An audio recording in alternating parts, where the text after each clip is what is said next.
of Fox Sports. We are Blackmore. We are Southwest. 2 games remain until the All-Star break, and your Rangers are rolling. With 2 starters already at 9 wins, tonight presents the opportunity to add another to that list.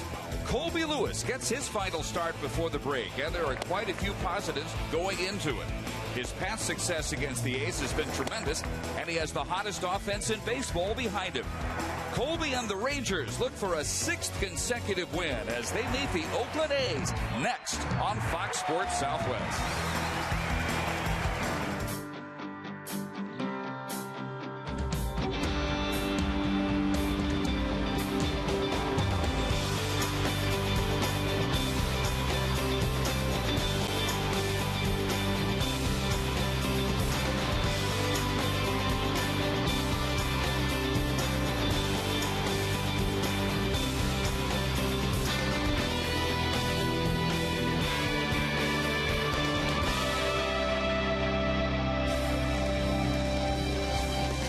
The Texas Rangers won their first 6 games this year, and tonight they have a chance to match that winning streak in the next to last outing before the All-Star break. Game 3 of the 4-game series against the Oakland Athletics. And we welcome you, Dave Barnett, along with Tom Grieve. Rangers playing, certainly hitting as well as they have all year, and it's Colby Lewis tonight, and against the A's, he doesn't pitch as well against anybody else. No, he's pitched well in his whole career, going back quite a ways against the A's.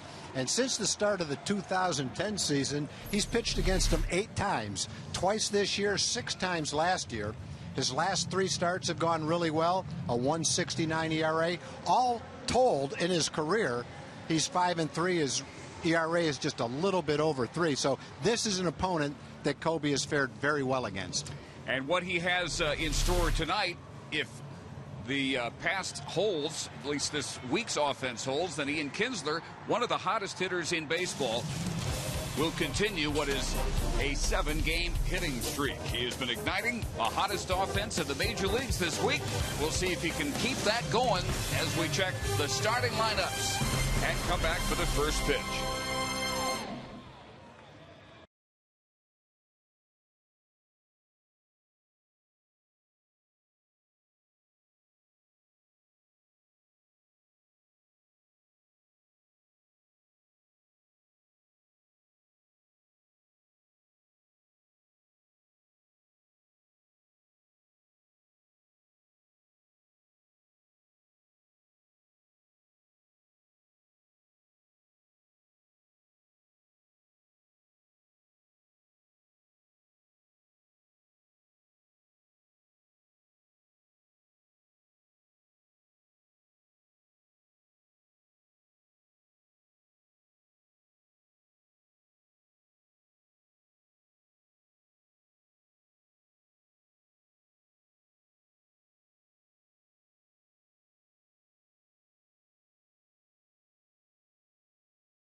Baseball on Fox Sports Southwest. It's brought to you by your Texas Ford dealers. Check out the Ford F-150 and drive one.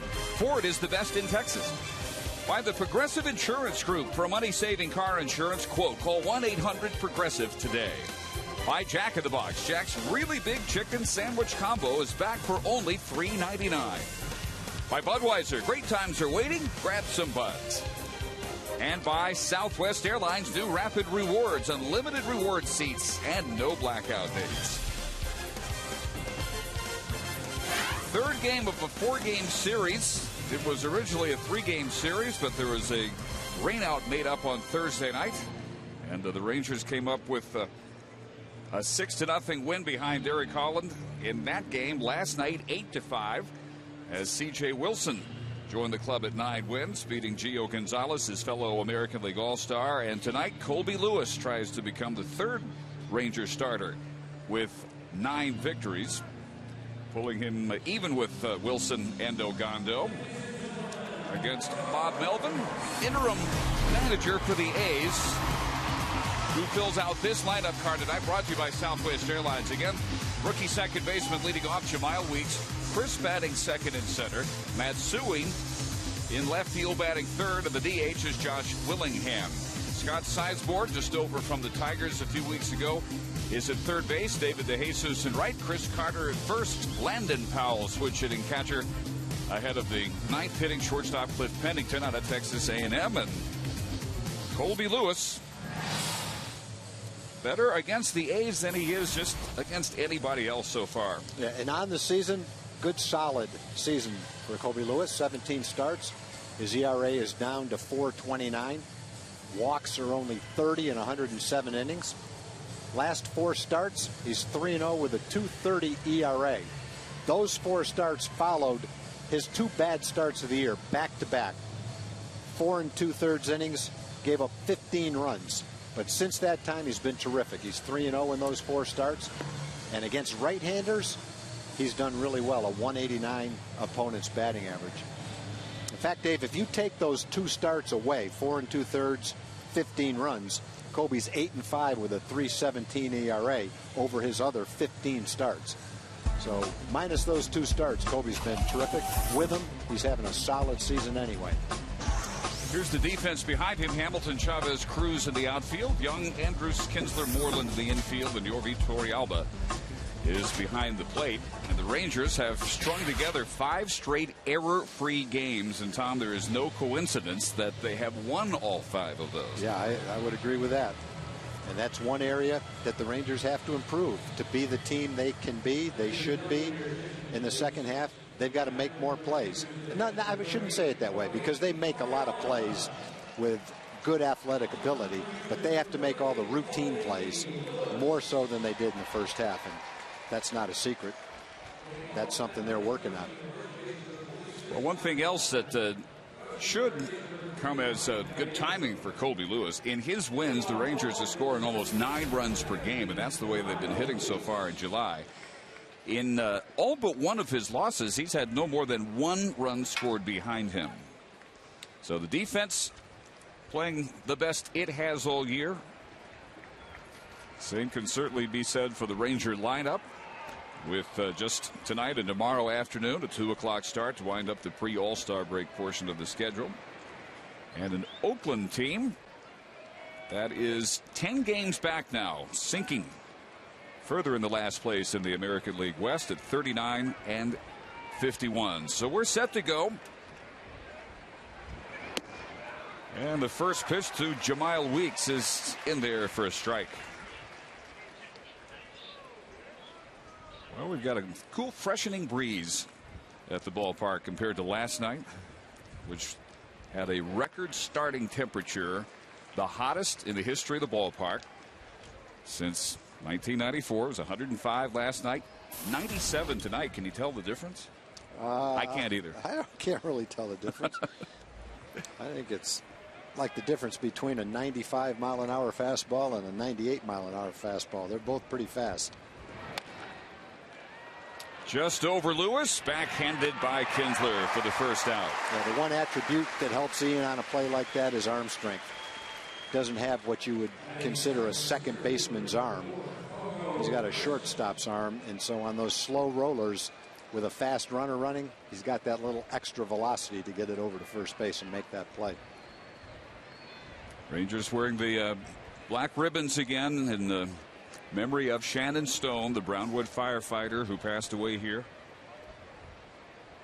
after being injured on a Thursday night.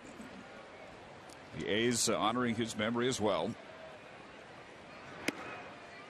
Ball one to Coco Crisp, and a little bit later we will tell you how you can also honor the memory of Mr. Stone with a couple of fundraising efforts that have been started in the last couple of days. And there has definitely been a very different atmosphere around the ballpark last night, and again I sense it again tonight, and how could it not be? As Nolan Ryan said, the Rangers and Major League Baseball teams are about making memories, and what happened the other night just cuts at the core of what Major League Baseball is about. So the half staff remains for all flags around the ballpark. 1-2 pitch. That is driven into right center field. Long run for Chavez, who was playing him the other way, but he gets there. Yeah, long run. It was an off-speed pitch, and that allowed Crisp to pull it, but fortunately hit a little bit off the handle, and it just hung up there. Wasn't really driven, and even though Endy had a long way to go, he got to it with his speed relatively easily. Good start for Kobe. 7 pitches, 2 outs. 7 pitches, 6 strikes for the 2 outs. And here is Hideki Matsui in an 0 for 13 slump. Most of the A's are really struggling at the plate. And for the year, only the Mariners have a lower team average and are scoring fewer runs in the American League. And both of those teams have really good pitching staffs too. Matsui's case, stretch it past the 0 for 13, his last 11 games, 5 for 40, a 125 batting average. And for the year, he has the 3rd lowest batting average in the league at .211. Lewis ahead of all 3 hitters here. Got Weeks at 0-2, Crisp at 1-2. Here's a 1-2 pitch coming to Matsui. Well, Dave, in the American League, if you look at the team pitching statistics and look at ERA, Oakland, Seattle, and the Angels are the top 3 in the American League. So even though a couple of those teams don't hit very well, the Rangers have a lot of games left within our division, and the hitting that's so hot right now will be really tested within our division because both those starting staff, all 3 of those starting staffs are really good, which means the defense is going to have to play well and the pitching is going to have to be good because you're not going to score 8 runs a game against those teams. 1-2-3 first inning for Colby Lewis with his first strikeout. Nothing for the A's. Rangers coming to bat.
The first inning as we welcome Emily Jones. Well, guys, as you well know, errors have been an issue for this Rangers defense. They lead the American League in number of errors. However, the good news is during this 5-game winning streak, they have none. For sure, I'm not being, this year's like what expectation that people have of me and my defense. But that's part of the game. I really keep working hard on my defense, trying to get everything back on track and for sure, I feel way better right now, and hopefully I can stay right there. Elvis Andrews with tonight's Geico quote of the game, and obviously Elvis a big part of that. Ron Washington being very hard on him in the last couple of weeks as far as his defensive play. Also been very hard on the team openly. He said he wasn't too shy about calling it to their attention, maybe putting it out in the media so they would respond, and it looks like they have, guys. Yeah, seems to be working. Ian Kinsler now 0-2. As the Southwest Airlines Ranger lineup should look somewhat familiar for the streak. Kinsler, Andrews, Hamilton, Beltre again DHing, 2 half-day offs in a row. Young get a third. Cruz in right, Moreland first. Torrealba ahead of Chavez in the 9-hole. And facing a former teammate in Brandon McCarthy. When Brandon's been healthy this year, he's thrown the ball really well. He's had 10 starts. They haven't scored much for him. That's why he's 1-5. But his ERA is 3.33. Well hit center field. Crisp backs up a few steps to retire Kinsler. Only given up a couple of home runs. He's thrown 70 innings. That's the fewest of any major league pitcher with at least 70 innings. Monday against Seattle, he got a loss. Pitched pretty well in that ball game, though. 6 2/3. Only gave up 4 hits and 2 runs. The pitching has been much better than the record. He just hasn't had a whole lot of support. Here is Ian Kinsler. Last night, a couple of hits. Scored a run. Stole his 26th base of the year. Keeps him at a tie for second in the league with Crisp of the A's. One of the hot batters in this streak and going back for about the last month. Elvis has been a better than 300 hitter. Behind in the count here, 0-2. Brandon McCarthy won his second start of the year against Minnesota. And is still waiting for his second victory since then. He is 0-5. Despite a good ERA, well below 4. 3 runs or less in offensive support in all 7 of those outings. And Elvis knew that was strike 3. McCarthy's throwing really well right now this season. I think he's throwing a little bit better than he was when he was injury plagued with the Rangers. His velocity is a little more consistent. It's consistently 91, 92, not 88 to 90 with occasionally 91 or 92. It looks like he might have dropped his arm angle down just a little bit, not quite as much straight over the top. I think he's getting a little more sinking action on his fastball, and he's throwing more strikes. He's only walked 12 batters in 70 innings. First pitch to Josh Hamilton, a strike. McCarthy in May went on to the disabled list. Unfortunately for Brandon, a familiar position to be in. Had a stress reaction in his right scapula. Well hit left field. Matsui and Crisp are back, and it's off the wall. And Hamilton into second base has a 2-out double.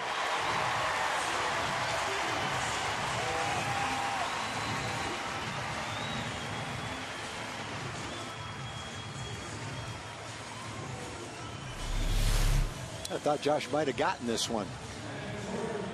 Drove it pretty well to left field. Deep part of the left field area, though. 390 feet out there. Got it off the wall, but not quite far enough to get it over the fence. Really close, though, especially going opposite field. Off the out-of-town scoreboard out there. So Beltre now with a chance with Josh in scoring position. Adrian.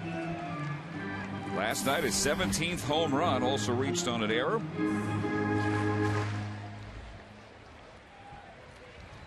Ron Washington says he didn't really fight me in my decision to place him in the DH spot in back-to-back games.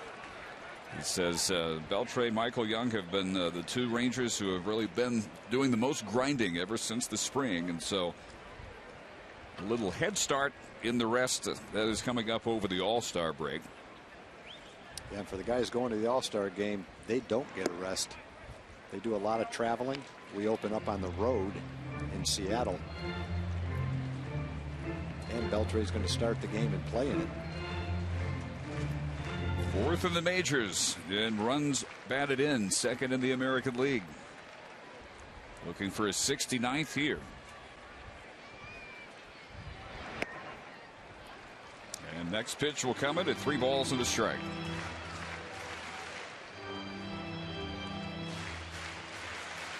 In this 5-game winning streak, Rangers averaging nearly 9 runs per game. They are outscoring their opponents 44-16.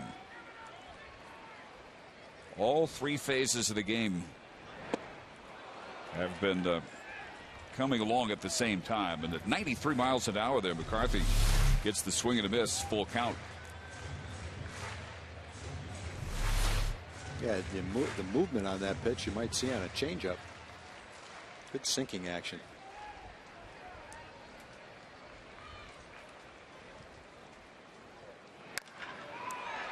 Bouncer on the right side for Weeks, and that'll do it for the first inning. McCarthy gives up only the double with 2 outs to Hamilton. Through 1 scoreless, game 3 of 4 between the A's and the Rangers.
Ready to welcome Jim Knox. All right, thanks, Dave. Great crowd out here tonight. And ready for 3 in a row against those A's? You bet you are. Let's get it done tonight.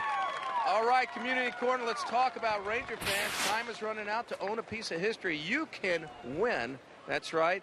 A nice American League Championship ring, just like the Ranger players. Get in the raffle is coming to an end at the end of August. So to find out more about this, log on to TexasRangers.com/raffle or come out to the ballpark and purchase a raffle ticket. You may win an American League Championship ring. Right, guys? Join up for that raffle. There you go. Great crowd tonight, Dave. Yeah, should begin in the mid-30,000 range.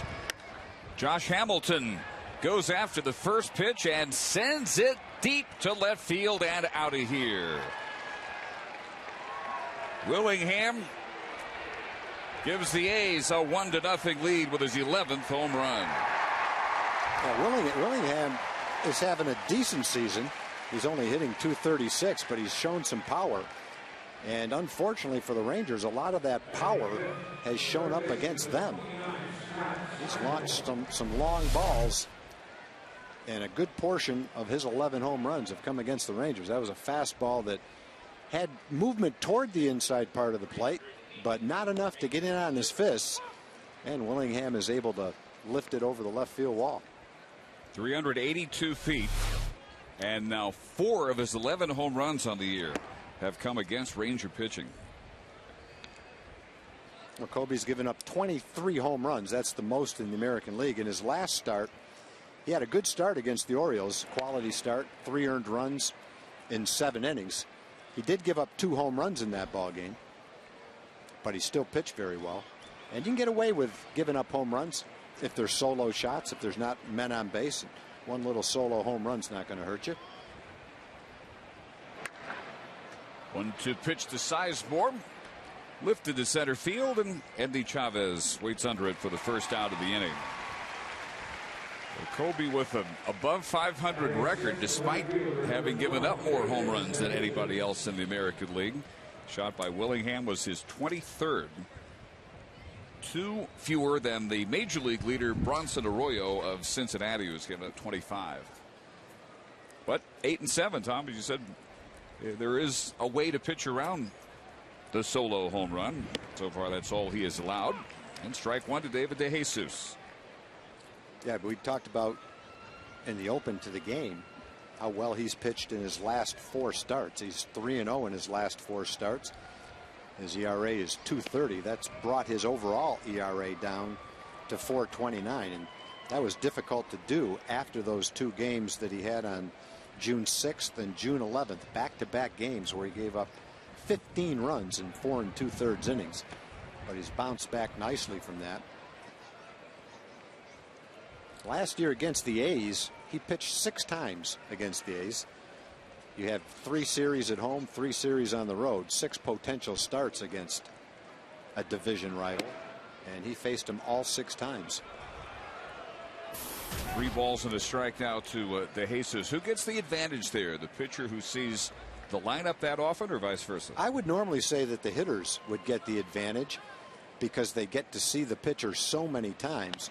But it still boils down to a pitcher with good stuff who makes good pitches, even if the other team is familiar with him, is still going to have success. It's a matter of executing your pitches. And in Kobe's case, he's pitched 6 times last year. This is the 3rd time he's pitched against the A's this year.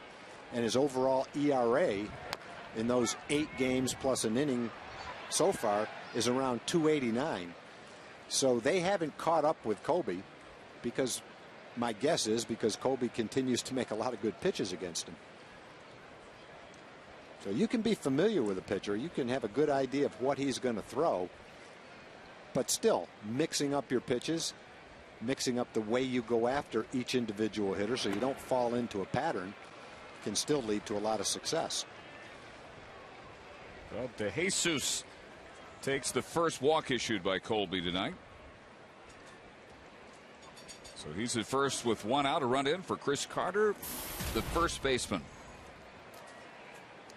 Carter, like most of the A's, having a very difficult time offensively. Called up from AAA Sacramento June 23rd.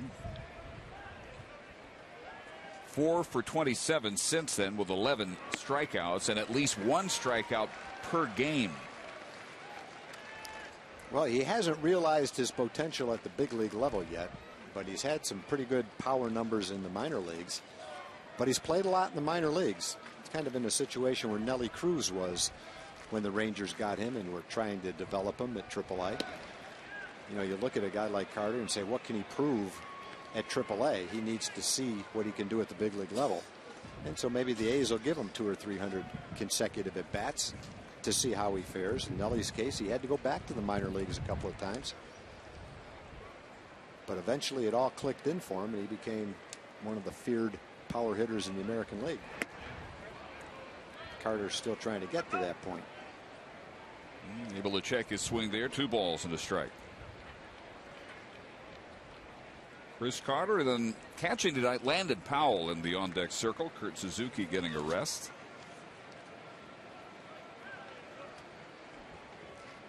First 2 games of the series, the A's total only 5 runs on 10 hits. They get a run on their first hit tonight. The leadoff homer here in the second by Willingham.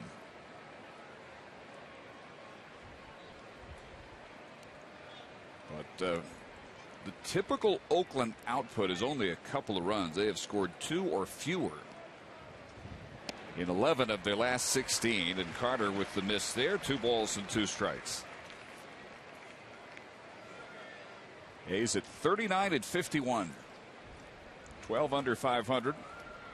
Rangers 8 over at 49 and 41 for the first time since their previous 5-game winning streak ended after June 5th. And again, trying to tie their 6-0 start, the longest win streak they've had so far in 2011.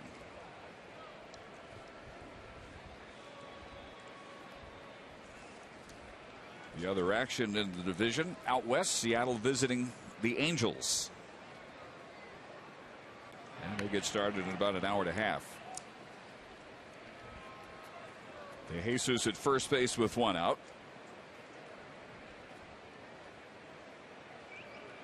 Lewis in the first inning, 13 pitches to get all 3 outs. 10 of those strikes. And a little half swing by Carter, but you see how much power he has. He sends it fairly well out to left center field. Hamilton grabs it for the 2nd out. And Kobe, I think, was trying to make that same pitch to Willingham, run the ball in on his fist. He didn't quite get it far enough into Willingham, but he ran that one way into Carter. It actually looked like he might have been trying to throw it down and away, but the result was a pitch that really tied Carter up and in, jammed him. So might not have been the exact pitch he was trying to throw, but it turned out to be an effective pitch. And it brings up Landon Powell. Switch hitter batting left. First pitch a curve for a strike. Landon Powell at 179 for the year. He hit 273 in the month of April. From May 1st on, 133. He is 6 for his last 45.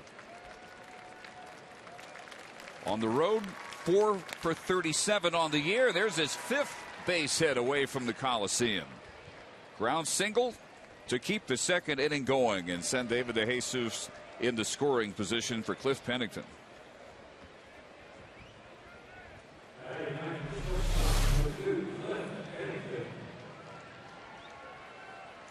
He hit a slider that inside part of the plate.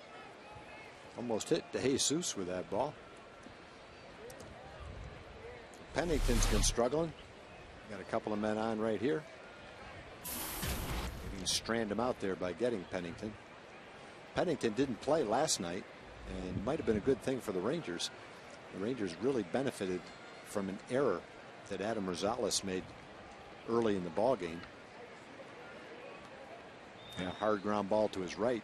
Next thing you knew, Rangers had 5 in, 4 of them on Napoli's grand slam. And Rosales later would make another error at shortstop. That did not lead to a run. He was 0 for 3 with a strikeout at the plate, so not much in terms of the replacement for Cliff Pennington at short last night and the number 9 spot.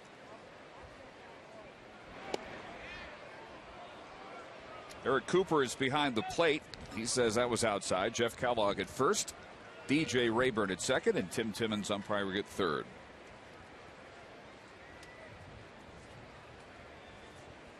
Cliff Pennington, former star at Corpus Christi Carroll and Texas A&M.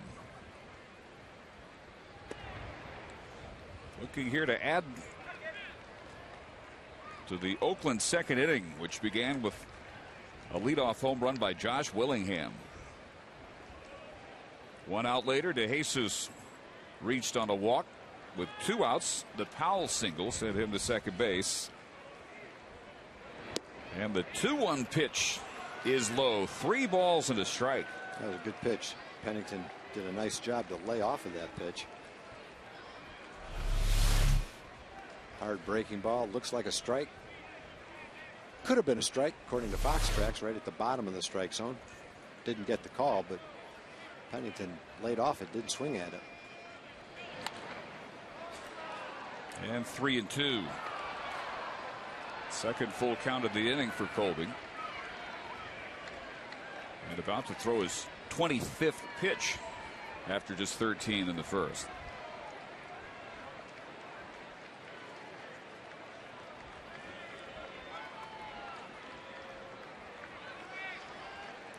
Pennington slump, but it seems like all the A's are in one, really, except for Willingham. Cliffs is 6 for his last 50. That's 120 over his last 14 games. And again stays alive with the runners moving at 3-2. But among 9-hole batters in the American League, Pennington is one of the best this year, one of the most productive. 17 RBIs, the most of any in the league, batting ninth. 3 homers. That's tied for second. So struggling of late, not necessarily an automatic out if you take the whole year as an example, but foul that one off at 3-2. Runners go here, and he drives it past a diving Ian Kinsler. That brings home David DeJesus. It sends Powell around to third and makes it 2-0 Oakland. A couple of guys who've really been struggling, Powell and Pennington, with 2 out hits. Keep the rally alive here in the second inning.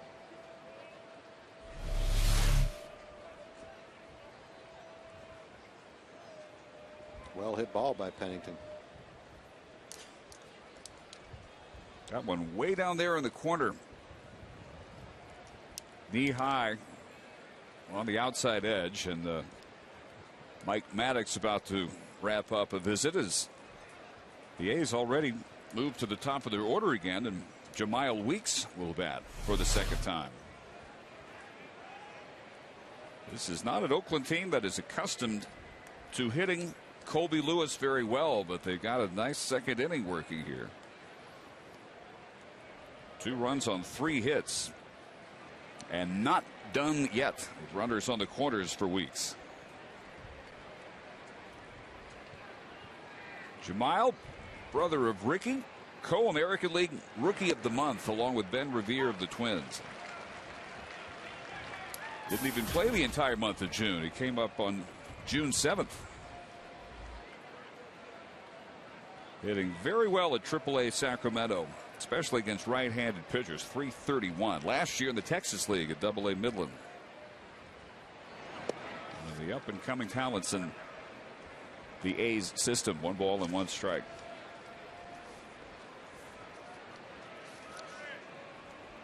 When he first came up, they put him at the 9 spot, and he hit .406 there. So they've moved him to leadoff now. This is the 20th straight start for Weeks to bat first. And the results have not been what they were batting ninth. Not that you would necessarily expect that. .247.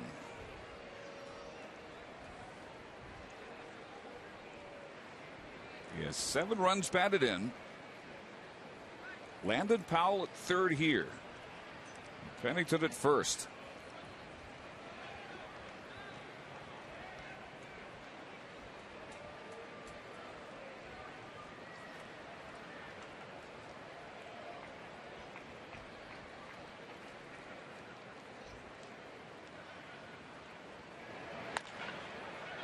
Another base hit.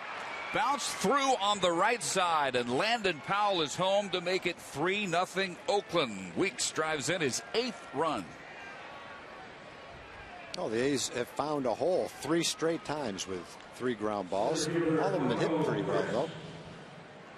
Weeks and Powell had almost the same base hit, ground ball in the hole. First baseman holding the runner. Ball finds a hole. The ball that Pennington hit was a well hit ball more up the middle. But an unusual rally in that the A's don't usually have rallies, and Colby Lewis doesn't usually give them up to them. Yeah, the key hits in the rally, but guys who have not been getting very many hits against anyone in any circumstance. This is the 31st pitch of the inning, and it misses to Coco Crisp, who flied to center his first time up. Could hardly have a bigger contrast. Lewis in the first, 1-2-3 on 13 pitches, 10 for strikes. Overall, his 45th pitch right there, and just missed outside, and it's 2-0 to Crisp, the 8th Oakland batter here in the second.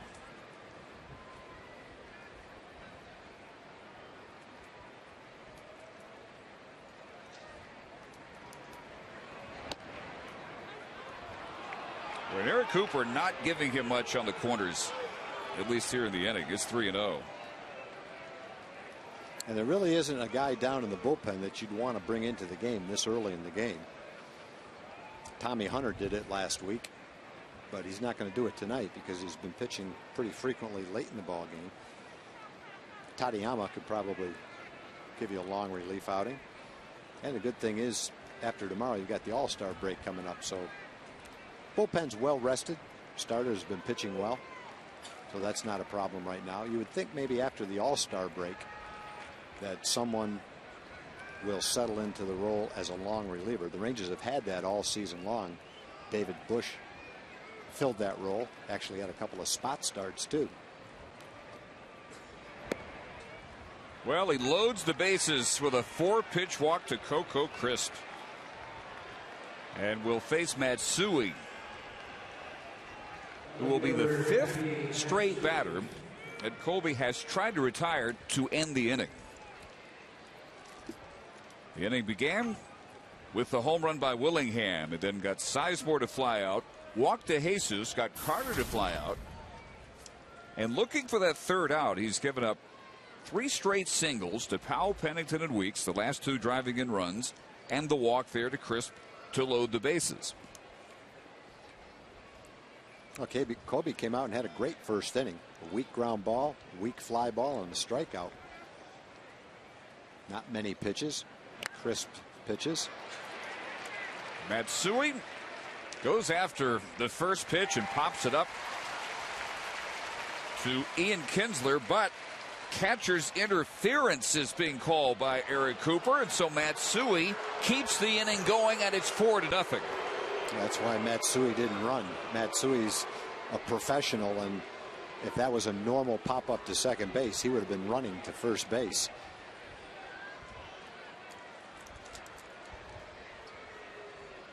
Colby getting the explanation here from Cooper. And look how close Torrealba is to the hitter. And you get an idea. See Matsui turn around, and he gets the call. It's a relatively easy call for an umpire.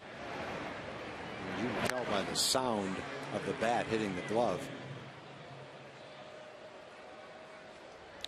So that is scored as an E2 charge to Torrealba. And it means that Pennington comes home. Weeks moves to third. Crisp to second. Matsui at first. And Josh Willingham bats again. He began this inning by hitting one 382 feet into the seats in left field.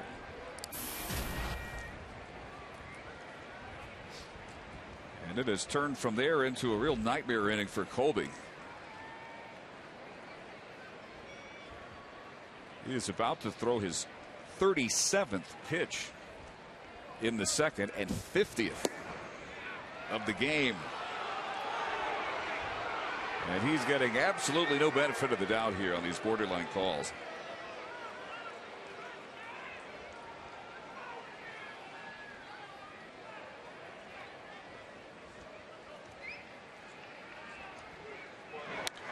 One pitch. What a job by Elvis Andrus to spear that, and Moreland as well scoop that on one hop. But the A's come up with 4 runs. They bat around +1, and the Rangers are down 4-0.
for entertaining clients, celebrating a special occasion, or relaxing with friends.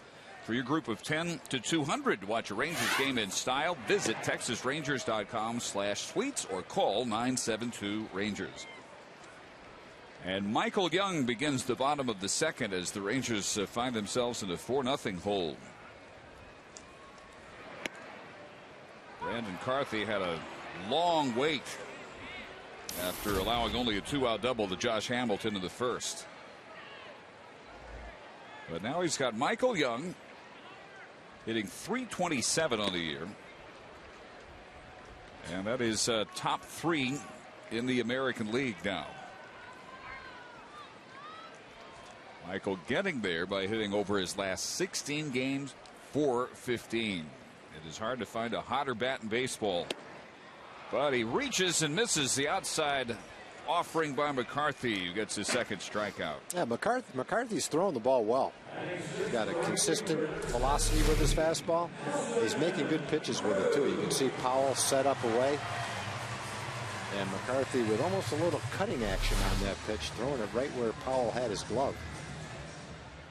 Hasn't had to throw many breaking balls yet because he's had pretty good command of his fastball.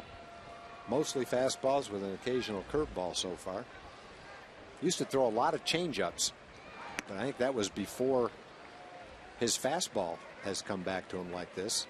And he's got, again, nice cutting action on that fastball. The last one at 90 miles an hour went away from Nelly Cruz.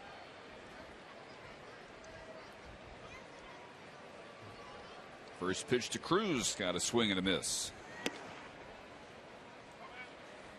Nelson, last night one of only 2 hitless Ranger starters. The other was Craig Gentry.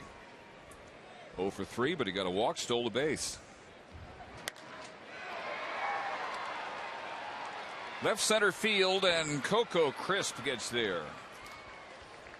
And Cruz the second out of the second inning. Hey, Nelly might have been just a little bit out in front of that ball. Hit it toward the end of the bat. That's why he didn't jump a little further. That brings up Mitch Moreland, who seems to have benefited from his rest. Ron Washington giving him Monday and Tuesday off. Wednesday and Thursday he went 4 for 9. And he said afterwards that he did feel like taking a couple days off. Thinking about perhaps having been trying too hard. Benefited those 2 good games in a row. Mitch also given yesterday off. Look at a good first pitch curve. And bounces that one off of Jemile Weeks. And Mitch Moreland reaches with 2 outs to bring up Torrealba. Yeah, that missed the glove and got the knee.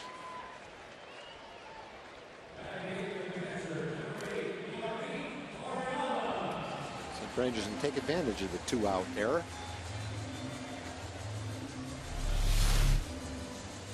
Playing Mitch to pull a little bit. Ball is to Weeks' right.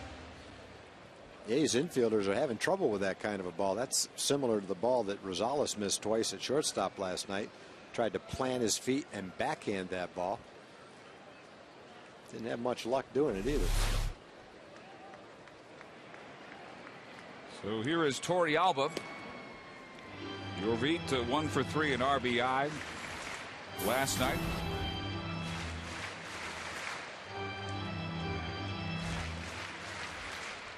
Trying to hit as well in July as he did in the month of June when he hit .338. Center field. Crisp going back off the top of the wall. That will get Moreland home, and Torrealba has an RBI double, and the Rangers are on the board. It took the Rangers 1 pitch to take advantage of that error by Jemile Weeks at second base. Torrealba looked like he had a shot to hit it onto Green's Hill out there in center field. But he hit a little too much on the line. Needed to elevate it just a little bit. McCarthy starts him off with a fastball. Looked like he catches the center of the plate. And Torrealba jumps on it. I think Torrealba thinks off the bat he's got a shot at a home run. Well, he did. Look how close it comes. Boy, it did. He needed about another foot, and it would have been a home run. So the number 9 hitter, Andy Chavez. Andy in as a pinch hitter in the game last night. 0 for 1 his previous 5 games. He had hit in all of them with 3 multi-hit games. And in there for a strike. And Dan Chimmick, our official scorer, has given Moreland a base hit on that misplay by Weeks. Okay, we'll take it. That's a pretty playable ball, to be honest with you. That was pretty much right at him. But base hit for Moreland, no error for Weeks, and you know, if the balls last night to Rosales were errors, I don't know what the difference was, other than if you catch it, it's a lot easier throw from second than it was from shortstop. Well, you're exactly right, because they were well hit backhand plays that required no more than about a step. And Rosales was charged twice with the error last night. The subtle difference was that ball to Weeks took a little bit more of a hop. Brandon McCarthy barely in time to nip Chavez and end the inning. So the Rangers with a run on 2 hits after 2 were out. Torrealba left in scoring position. They're on the board but down 3.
Is brought to you by Geico Insurance, where 15 minutes could save you 15% on car insurance.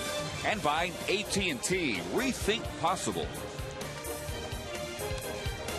Well, what the Rangers are hoping is possible is a rally from 4-0 down after an inning and a half against the Oakland A's. They pick up a run on, as it was officially scored, two out hits.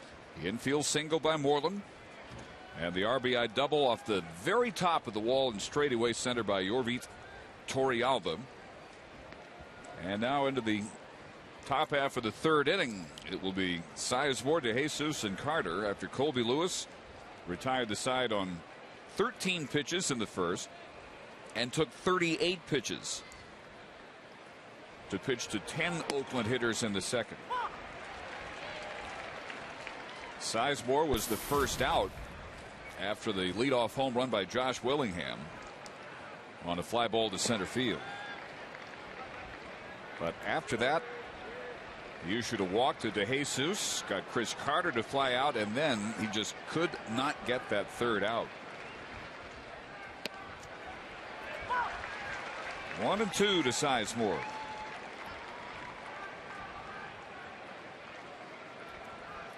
Former Tiger over in a trade on May 27th. And strikeout number 2 on the night for Colby. Let's check in again with Jim Knox. All right, Dave, in here in left field, we got Colby's crew on hand. This group of guys and girls, 32 strong from Lawton, Oklahoma. Justin's the ringleader. What is this all about, Justin? Hey, it's Colby's Kobe's crew right now. You know, Kobe's had a tough break with the umpire. He's been getting some bad calls from the umpire. Been hitting the corners. That little catches interference, that was total bull. You know, let's go. Hey, get it. They're blaming it on the umpire. Look at it, get Kobe back on track. There we go. Kobe, Kobe, Kobe, Kobe, Kobe, Kobe, Kobe. All right, that's good, Justin. Your time's up. Thank you. Yeah, we're done. Yeah, I think he can hear him all the way from the second deck out there, the club seats in left field. Ball and a strike to DeJesus. Yeah, Kobe not getting very many borderline calls from Eric Cooper. But the other side of that inning, Tom, is that Kobe had 5 straight opportunities to get the third out of the inning. Yeah, and you know, the walk to DeJesus, there was a home run, a fly out, and then the walk kind of started that rally.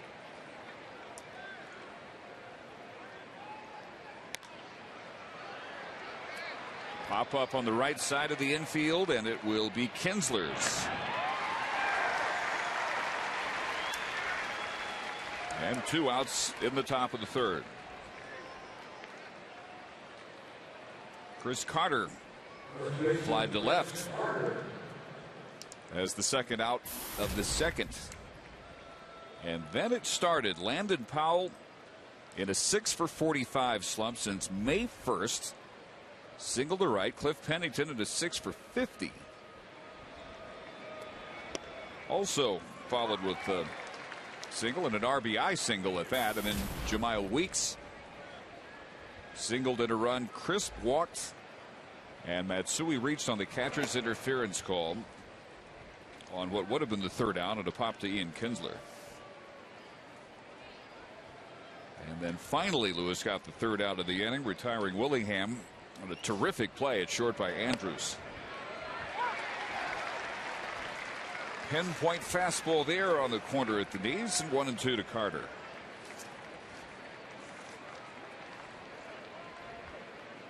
Just the 12th pitch of the third, and that's all it takes. 2 of the first 3 innings, Lewis retires the A's in order. And to the bottom of the third, still 4-1.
Favorite seats through the Rangers, head to StubHub, the official fan-to-fan ticket marketplace of the Texas Rangers, where you'll find a great selection of seats for every game. Ian Kinsler set to lead off the bottom of the third. The Rangers down 4-1. First time up against Brandon McCarthy. Ian lined out to Crispin center field. Yeah, see if McCarthy, the second time through the lineup, goes to his curveball a little bit more often. Started Ian off with one, and there's a second one. Long run, but Crisp gets there again. So one gone. Andrus will be next. And if the pattern that McCarthy has pitched to so far this year continues tonight, then this 4-1 lead may not last very long. McCarthy, the first time through the lineup, is allowing just a 185 run or batting average against him. Second and thereafter, the opponent batting average is 317. And a little beyond that, runners in scoring position, second time, third, fourth, and so on. He gives up a 381 batting average. So not unusual for McCarthy to have a good start, and he's got a good start here in the third. Elvis 0 for 2. And now Josh Hamilton, who doubled his first time up. And in particular, the second time through has been difficult for Brandon.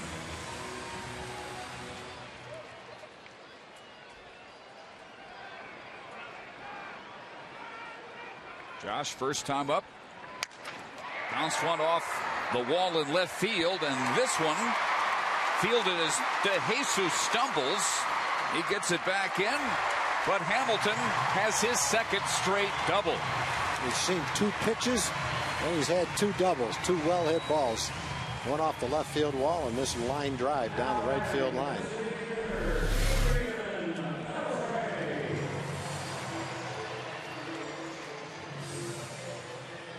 Well, they are former teammates, but I mean, it looks like he knows exactly what Brandon McCarthy's last 2 pitches were going to be, and no chance there after the stumble of keeping Josh off of second base. I think more than anything, they were 2 pitches right in the location that he can handle very well.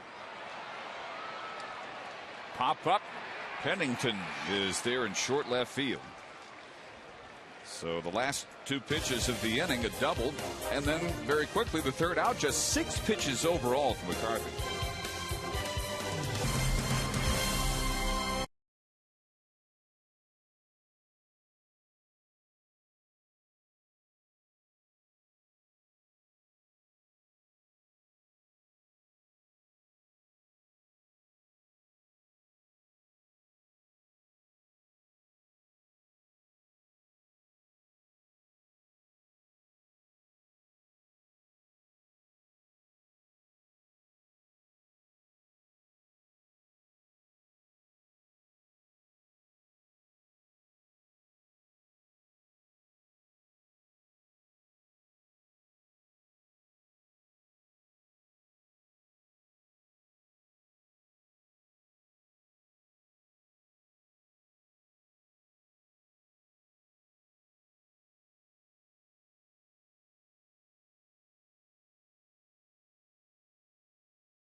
Roberts, Boys in the Hall tomorrow, presented by Subway, where winners eat. Dave Barnett along with Tom Grieve. We go to the 4th inning. And a 4-run second inning by the A's, the story. 3 of those runs scoring with 2 outs. A rally that Landon Powell continued with a single. He came around to score the 3rd of those 4 runs. And the switch hitting A's catcher out of the University of South Carolina will lead off the 4th. Colby has sailed through the other 2 innings.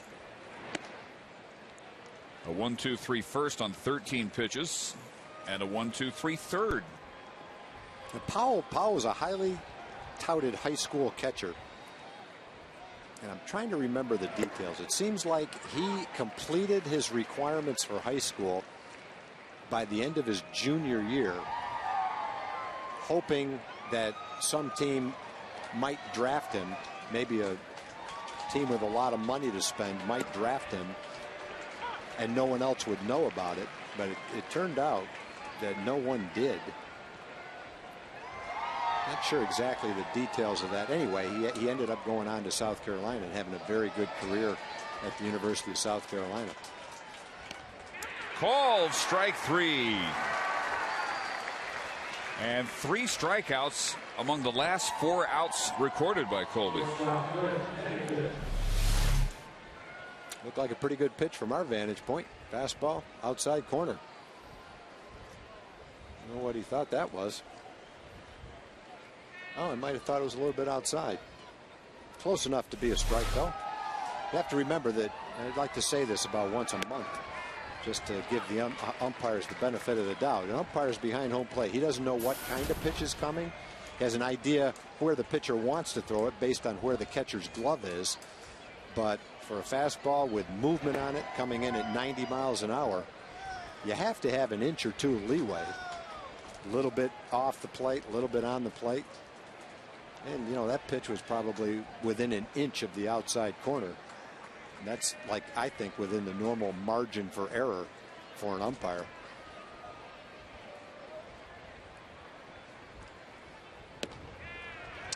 In there, and 1-2 now to Pennington. After the tough second inning, Colby's settled down nicely. 3 out of the last 4 hitters have struck out. Needed only 12 pitches in the third. We got ahead of all 3 of those batters, 1 and 2. First 2 batters here, same way. Now 2 and 2 coming to Pennington. And another called strike 3. I'd say a pretty good adjustment for Colby in the 3rd and 4th inning so far. It looks like he's moving at a couple of inches more inside to get the corner call by Eric Cooper. It just looks like he's getting the call, period. I think early in the game he wasn't getting that call, and now he's gotten it twice. Powell and Pennington, 2 pitches right near the outside corner, but maybe pitches that were called a ball a little bit earlier in the ball game. So he's retired 6 straight since the catcher's interference call on the swing by Matsui, which brought home the 4th run of the second inning. 2 batters before that, Weeks had singled in. The 4th run, his 8th RBI, and he sends Chavez into the gap to toward the 7th straight out. Colby Lewis settling down nicely. Just 11 pitches needed to get the A's in order in the 4th.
And time for tonight's AT Trivia question. Derek Jeter leads all active players, now having gone over the 3,000 hit mark today. Who is second on the all-time active list? Derek Jeter with the 3,000th hit of his career, a home run today at Yankee Stadium, becoming the first Yankee ever to achieve 3,000 career hits.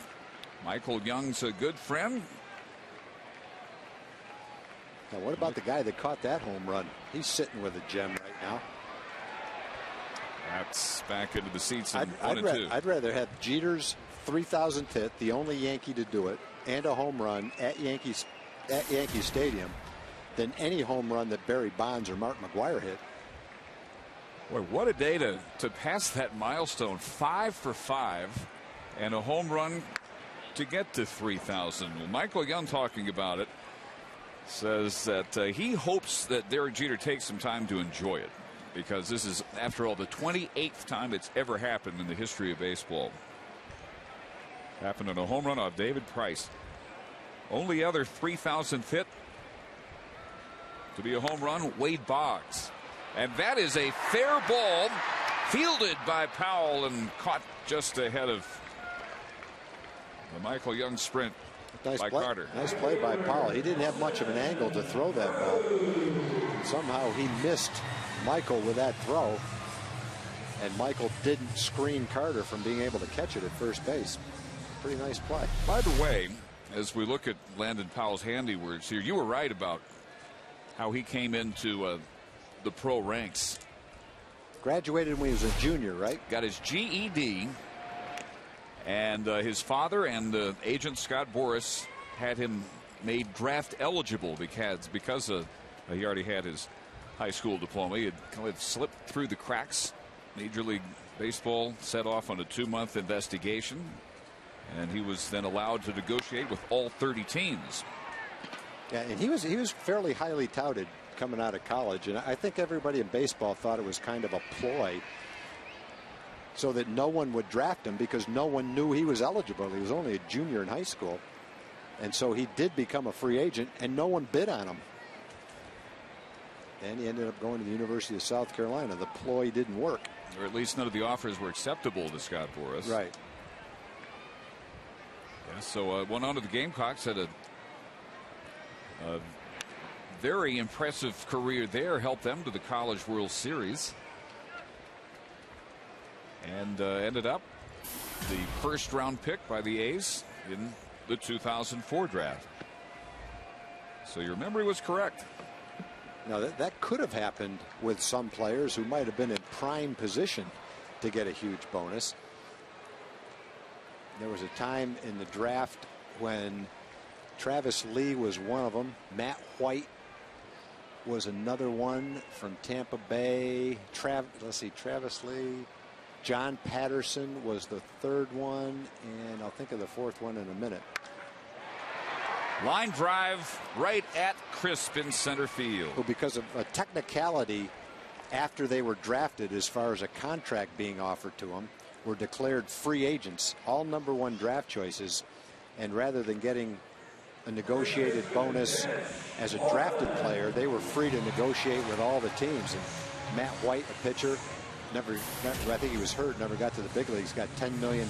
Travis Lee got $9 or $10 million because they were free agents. So certain high school players, certain college players who went on the open market could reap a huge contract, just like the two kids the Rangers just signed from the Dominican Republic for a lot of money. But Powell wasn't quite that talent, and teams weren't going to bid any kind of significant dollars to induce him to sign. So depending on the talent, you could make a lot of money by being a free agent in high school or college. So then you have Powell, a first rounder. You have Mitch Moreland, a 17th rounder in his draft 2007. Certainly Mitch has had a better career, and he's robbed there by Weeks. 2 shots off the bats of Cruz and Moreland, but McCarthy gets the side in order in the 4th and still leads 4-1.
Question. Derek Jeter leads all active players after 5 for 5 today. Got into 3,003 career hits.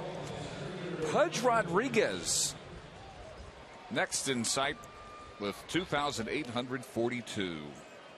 Maybe he will last long enough to join Derek Jeter in the 3,000 club. He's number 2 on the active list. Omar Vizquel, A-Rod, and Johnny Damon also there. Pudge just went on the disabled list, so that'll set him back a couple of weeks. 3 former Rangers among the top 5 there on that list. Well, Dave, before the inning starts, I want to thank Judy and Bob Dietz from Richardson, Texas, for their batch of heavenly brownies that they sent. Judging by the reaction in our booth, Judy, they were a big hit. Thank you very much.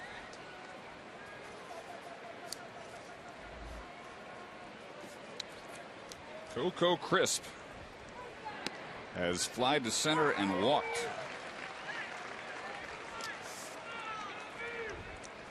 But he faces Colby Lewis here, with Colby in a real groove, having retired 7 straight. 4 of those on strikeouts. He struck out Sizemore and Carter to 1-2-3 third, and Powell and Pennington retiring the side in order in the 4th inning. Yeah, and I don't know that Colby was throwing the ball all that badly, really, in the 2nd inning. Willingham is a pretty good power hitter, perfectly capable of hitting a home run. And after that, Powell and Weeks just rolled ground balls into right field. Weren't necessarily terrible pitches. Pennington hit his ball pretty hard, but he's really pinpointing his pitches now. He's got a good hard breaking ball that he gets crisp with right there. 5 strikeouts in his last 7 or 8 hitters. Total of 6 strikeouts through just 4 into the 3rd innings. And here is Matsui. He struck out his first time up to end the 1st inning. It required only 13 pitches. And with all the pitches Colby threw in the 2nd inning, you're a little bit worried that Ron Washington might have to go to the bullpen early in this game. But boy, Colby's come out for the 3rd, 4th, and 5th innings on a mission, throwing the ball great.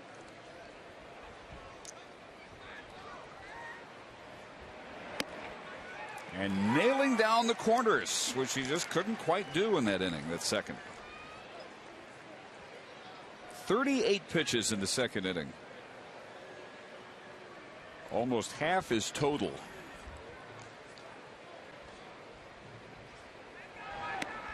And this is his 6th straight hitter that he has gotten out ahead of.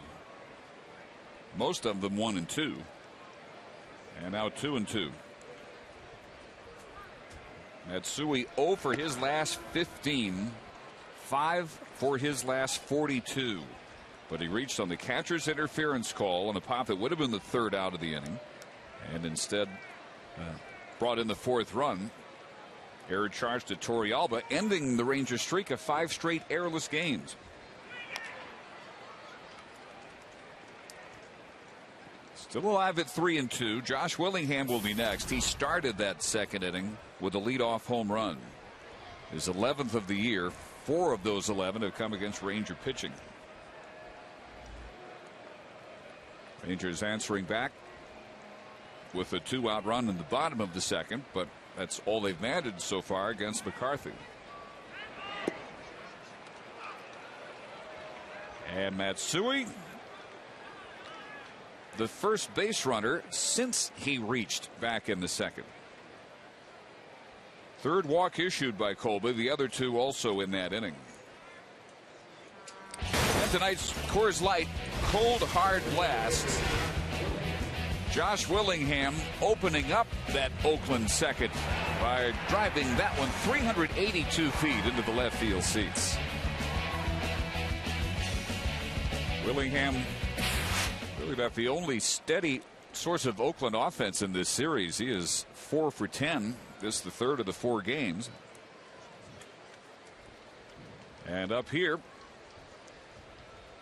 with the Rangers looking to turn 2, Matsui at first with 1 out, and Willingham takes strike 1 right down the middle. Steve Busby, what happened to Colby Lewis in that 2nd inning? Same thing that happened to me for not getting over here in time. I had a brain cramp. I was kind of joking with Eric about it a little bit. If you could figure out what went wrong in that inning. Line drive, base hit just over Andrews. And headed to third base is Matsui. But he'll stay there as Mitch Morley backs up the throw. So first and third now. One out for Scott Sizemore. Yeah, exactly what the cause of Colby Lewis losing all fastball command and not having that problem in the first, not having that problem in the third, fourth. You can make a lot of money in this game. You bottle that thing, and you'd have every pitcher clamoring for the answer. I don't know. He got a little frustrated with the strike zone. I think he felt the strike zone shrunk a little bit the longer the inning went. Had a couple of pitches that he didn't get where he wanted to, that hurt him, that got hit. And things didn't go right for him, to be quite honest. Hurt himself with the walk. Everywhere else, though, he's been the same Colby Lewis that has been so effective lately. That one falls in front of Cruz. Force out at second base. And he pulled a nice deke there. And that results in the tag of Willingham there, second out, but Matsui's able to come home and make it 5-1. Sizemore gets an RBI, but he's safe at first on a fielder's choice, 9-6. You see, as soon as he put his glove up, Willingham went back to first base. Nelly does that all the time. On almost every ball hit to him, he does that, and occasionally it works. Gets him the second out.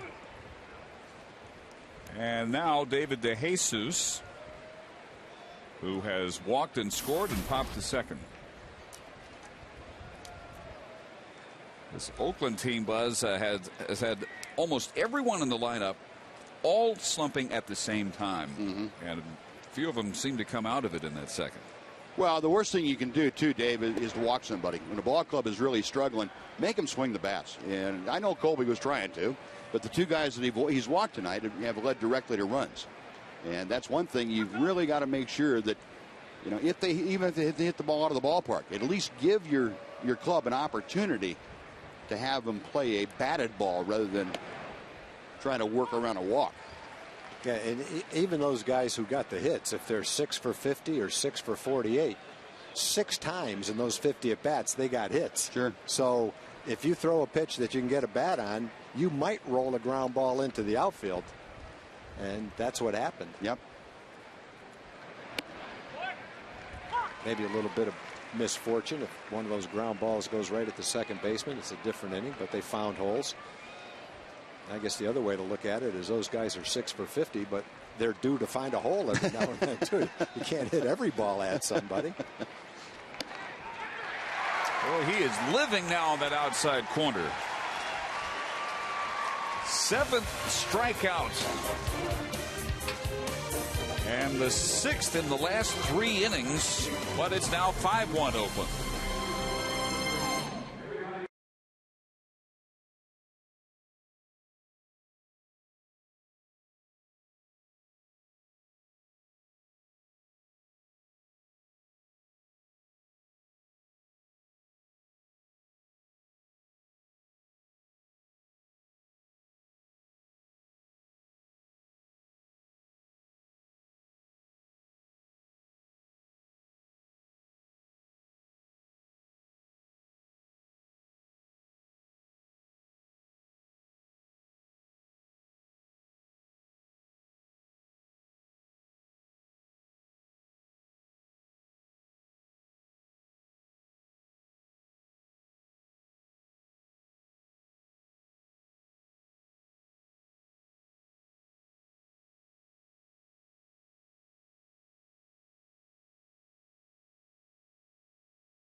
Texas Rangers baseball on Fox Sports Southwest is brought to you by Chevy. Check out ChevyYouthBaseball.com/Rangers to win Rangers tickets and a trip to the 2011 World Series.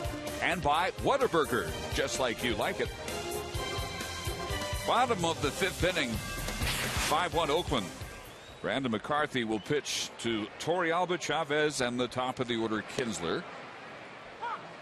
And strike one to Yorvit, who drove in the Ranger run with a 2-out double in the second. Buzz, I've been watching Brandon McCarthy, trying to see he's doing something a little bit different. It looks like, has he dropped his arm down just a little bit? Yeah. You know, we were talking about Rich Harden the other night, trying to reinvent himself and not really changing. To me, McCarthy looks entirely different. You know, he's dropped the arm slot down. He's not nearly as upright. And he's, as a result, there you go. That's when you get started.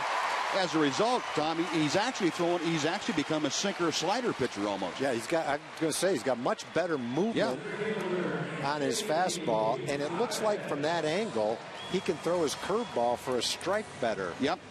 It's got more room to get in the strike zone from that angle? Yeah, it's a lot easier when you're throwing overhand the way he was. It's a 12-6 kind of a break. Right. That's hard to throw a called strike with that pitch. You don't get the high strike anymore. No, and it doesn't stay in the strike zone all that long on that vertical plane. But you throw one that comes across a little bit, say like a 10-4 or something like that. Now it's in the strike zone longer. That one bounces up off first base, and Chavez is safe, and the bobble by Weeks has Torrealba taking third. 2 infield hits on consecutive pitches here to begin the 5th inning for the Rangers. Yeah, the A's were lucky that was an infield hit. Otherwise, it would have been second and third instead of first and third. Hard hit ball by Chavez. Looked like it hit the bag and went straight up in the air. That's really too bad it hit the bag. Otherwise, that thing's rattling around down there. There's no telling how far. Indy probably runs up Torrealba's back somewhere along the line. Indy might have got a triple. I don't know if Torrealba could have scored, though. Could have scored that. Base hit and E4 on Weeks after the dive by Carter. Leaving each team with an error now. And Ian Kinsler stepping up with runners on the corners, nobody out. He is lined to center and flied to center. Yet to extend what is a 7-game hitting streak coming in at 379. The Rangers actually have more hits right now than the A's, 6-5. A's bunched 4 of those together, though, in the second inning.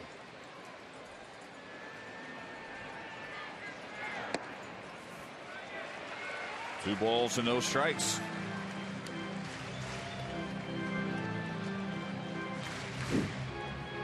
The only other inning in which the Rangers had more than one base runner was the second, but those hits happened with 2 outs. Moreland infield hit and then doubled in by Torrealba. The other hits, both 2-out doubles by Hamilton. I know this crowd's waiting to explode. They've been kind of sitting on their hands most of the ball game. They'd like to have something to cheer about on this Saturday night. Well, this might be the inning right here then.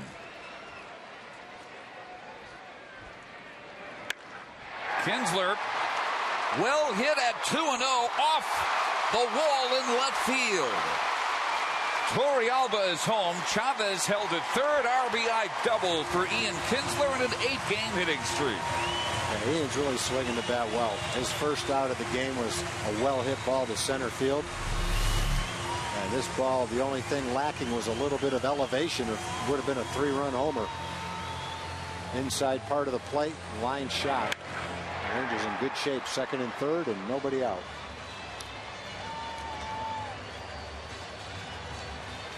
That's the second shot off the wall given up by Brandon McCarthy, the other by Josh Hamilton. So Ian Kinsler safe at second base, safe and secure with New York life.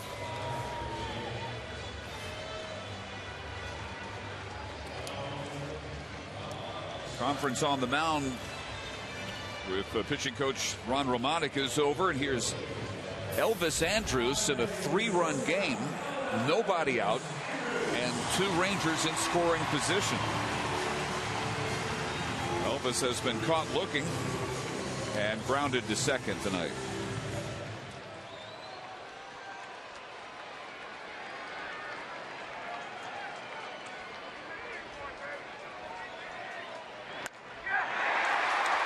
Right field coming on to make the grab on his knees is De Jesus. But it scores Chavez and makes it a 2-run game. It's a shame that ball didn't fall for a base hit, because it's a nice job of hitting by Elvis, going the other way with a line drive. But it turned out to be very effective. Good base running on that play. Kinsler went back and tagged up and ended up at third base on a ball that, if he doesn't go down to the ground after he catches this ball, he might not have been able for Kinsler to get to third base. But the other side of it is, might not be able to catch it if he didn't go down to the ground either. Well, here's Josh Hamilton, who has doubled on each of the last 2 pitches that he's seen from McCarthy. And if he sees a hittable fastball here, I will be very surprised. Especially on the first pitch. Yeah.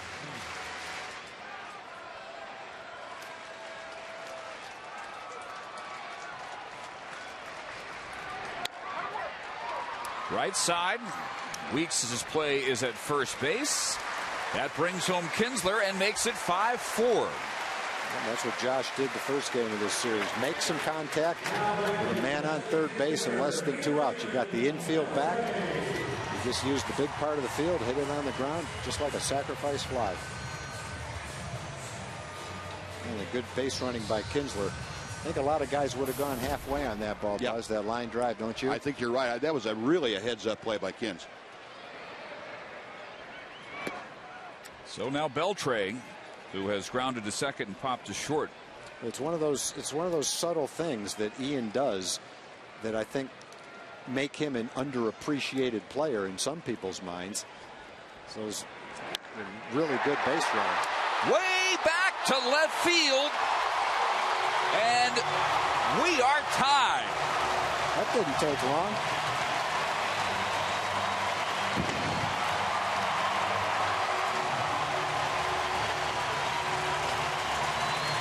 Four straight RBI at bats. Did he go down to one knee that time? Looked like it. He tried to. I don't know if he got all the way down there or not. Some of the pitches are too high to where he can't go down on one knee. Let's see if he did on this one. Almost. Yeah, tried almost. To. He must not have stretched out being the DH tonight as well. McCarthy knew it was gone. Home run number 18 for Ian Kinsler. And the Rangers have come all the way back from 4 down with a 4-run bottom of the 5th. Never much doubt on that one. Now the crowd's into it. You said you want to have something to cheer about, Buzz. They've got it now. 385 feet. Estimated distance for Beltre. Line to center field. That's a base hit. And Michael Young continues his hot streak. I think our conversation on Brandon McCarthy might have put the hex on him. Should have had it a little bit earlier then in that case. Yeah. It's happened again to him. Yeah, first time through the lineup. He allows a 185 average.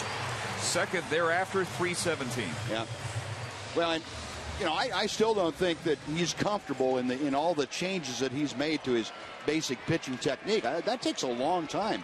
You know, you figured McCarthy pitched for 17, 18 years one way, and then all of a sudden he's going to change it all.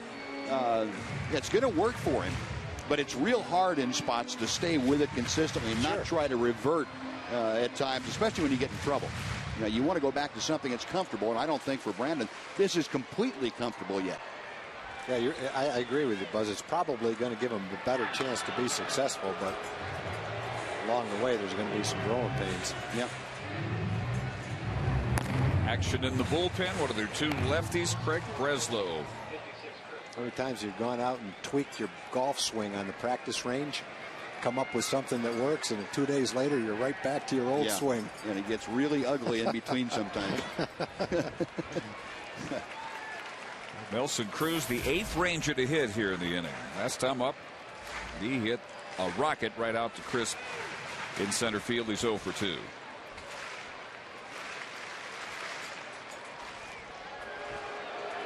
McCarthy has only thrown 16 pitches this inning, but he's getting rocked.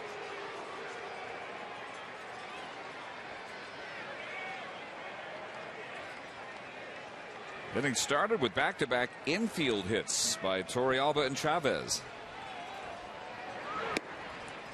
And Cruz looks at a strike. And after that, Kinsler an RBI double. Andrews sacrifice fly, line drive to right. Hamilton RBI and a ground ball to second, and then Beltre's homer, which tied the game. Now Michael Young at first with 2 outs and 1 ball and 2 strikes to Cruz. Well, the way Cruz is swinging right now, if McCarthy tries to throw him a breaking ball and hangs it, this game will be untied real fast.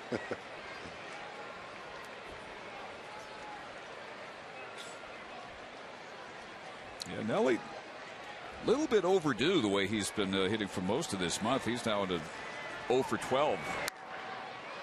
And got under that one. Chased down the line by the first baseman Carter, and he doesn't get there.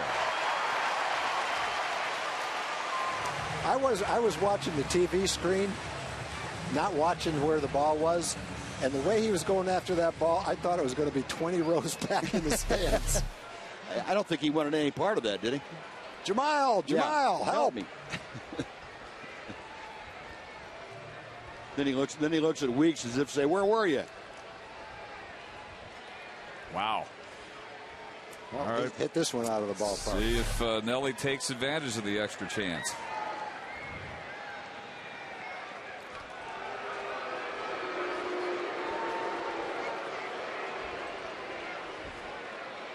Rangers now out hitting the A's 9-5. Each team with an error. 5-5 game. Oakland has twice led by 4 after a 4-run second. And with their run in the top half of this inning, which made it 5-1. Brandon McCarthy 1-5 on the year, not able to hang on to the big pad that what had been a very sleepy offense provided him tonight. Well, then he comes up Carter with that makes play. up for that misplay on the pop foul, doesn't he? But the Rangers come up with 4 runs to tie the game in the bottom of the 5th inning. 5 hits. Infield hit by Torrealba, followed by an infield hit by Chavez. Kinsler a double. Beltre a home run.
Inning, and I want to tell you that Texas Dairy Queen will be donating $1 for all fans in attendance at tomorrow's game, which starts at 2:05, to the Shannon Stone Memorial Fund. Wow. Fans what a are beautiful thing. Yes. We encourage you to come out to the ballpark, show your support.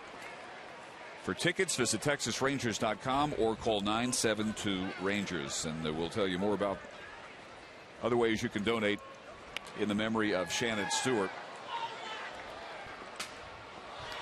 But again, to support what Texas Dairy Queen is doing here, just come on out to the ball game tomorrow. It's the last game before the All-Star break. 2:05 start. Matt Harrison against Trevor Cahill. Good pitching matchup. Dairy Queen also sponsoring the Nelson Cruz Boomstick giveaway tomorrow. So yet another reason to come on out and especially support the Shannon Stone Memorial Fund.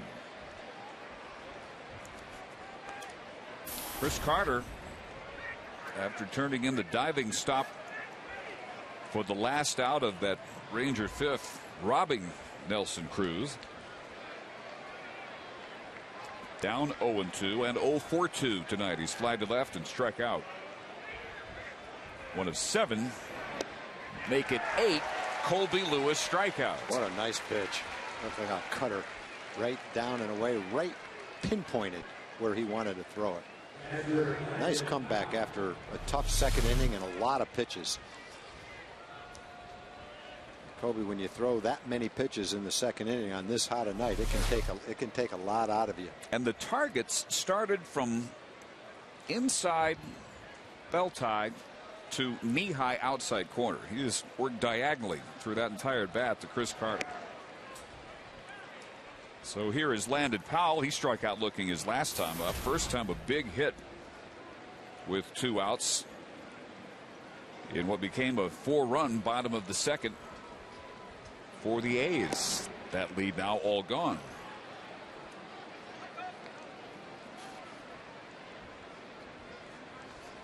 And the only inning in which Colby Lewis has not been really sharp.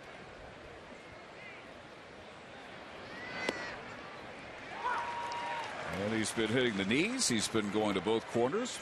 Yeah, I think Colby is obviously locating his pitches better, but I think he's also getting more calls than he was getting early in the game. I think Eric Cooper has opened up his strike zone just a little bit. And Colby's taking advantage of that. Throwing the ball where it's tough to hit, where you can still get the call.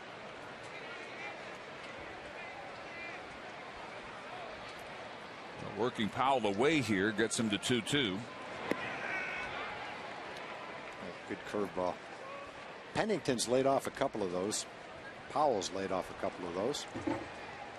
Tommy Hunter now begins to throw with Colby over 100 pitches.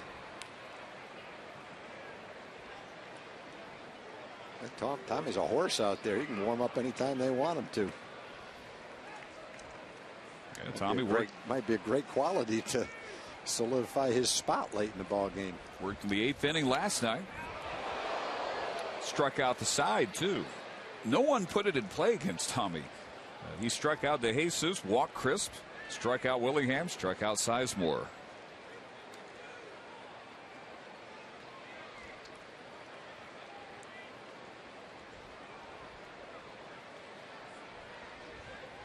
Colby has gotten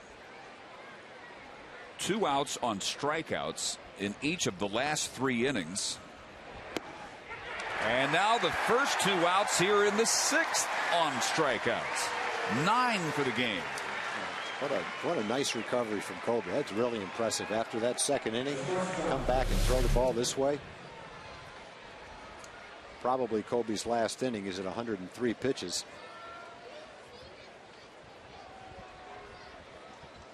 Yeah, just at the bottom of that zone. He only had 1 strikeout in the first 2 innings. He's got 9 for the game, so he struck out 8 after that tough second inning. And that number includes Cliff Pennington last time up. Pennington caught looking for the second out of the 4th. First time up, he singled in a run. And he scored from third on the catcher's interference call against Torrealba. This one lined right to Moreland. What a finish for Kobe if that's it for him.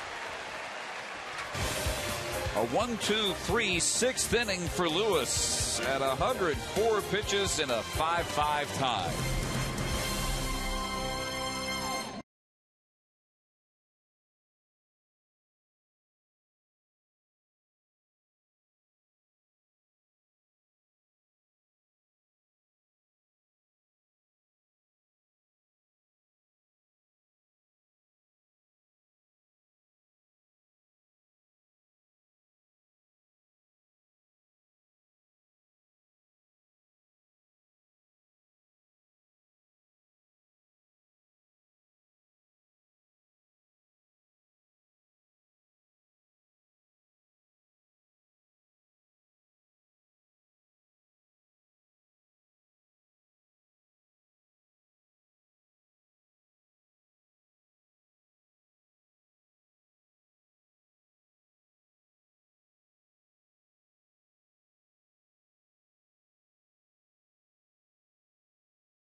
Time for a historic Sonic Slam inning brought to you by Sonic. Tonight's jackpot worth a record $3,400 and dinner for two at a Sonic Drive-In.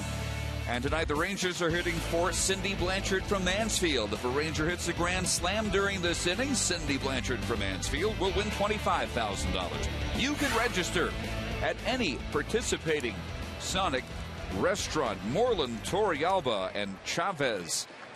In the sixth inning, Brandon McCarthy,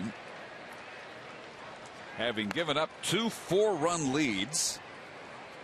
Mitch Moreland scored the first Ranger run after reaching on a 2-out infield hit in the second. He was doubled home by Torrealba. Last time up, he had a shot right to the second baseman, Weeks. Two good at-bats against McCarthy.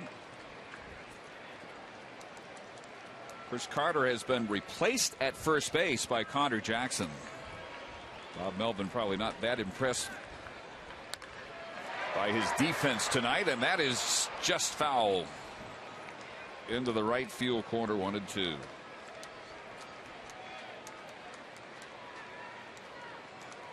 Tom, our producer, Kurt Dykert, compares the Sonic Slam inning to a high pressure system this time of year over Texas. It's settled in and you just can't get rid of it. It just keeps growing. Well, let's see what Mitch can do about that.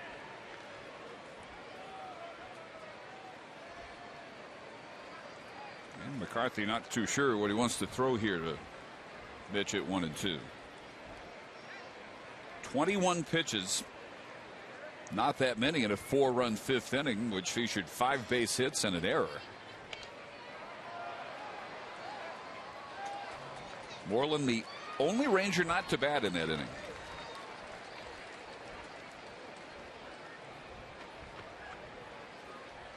"34 games since our last Sonic Slam inning home run, with the jackpot at 3,400.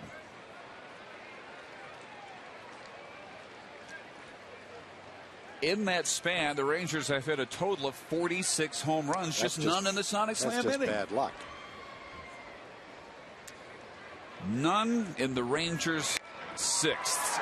Well hit there, but line foul into the seats. All Mitch needs is a ball a little bit more out of the plate, and he's got a good chance of hitting one because he's taken some good swings in this at bat. He ripped a couple of balls down the right field line, just a little bit inside, and he pulled them foul.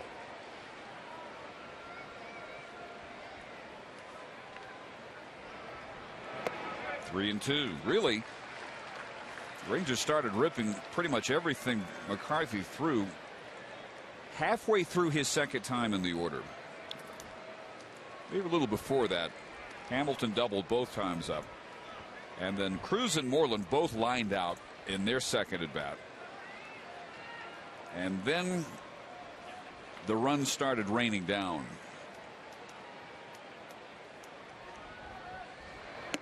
Called strike 3, first out of the bottom of the sixth. He made a good pitch, and he needed to make a good pitch. If he made a bad pitch, I think Mitch would have hit one.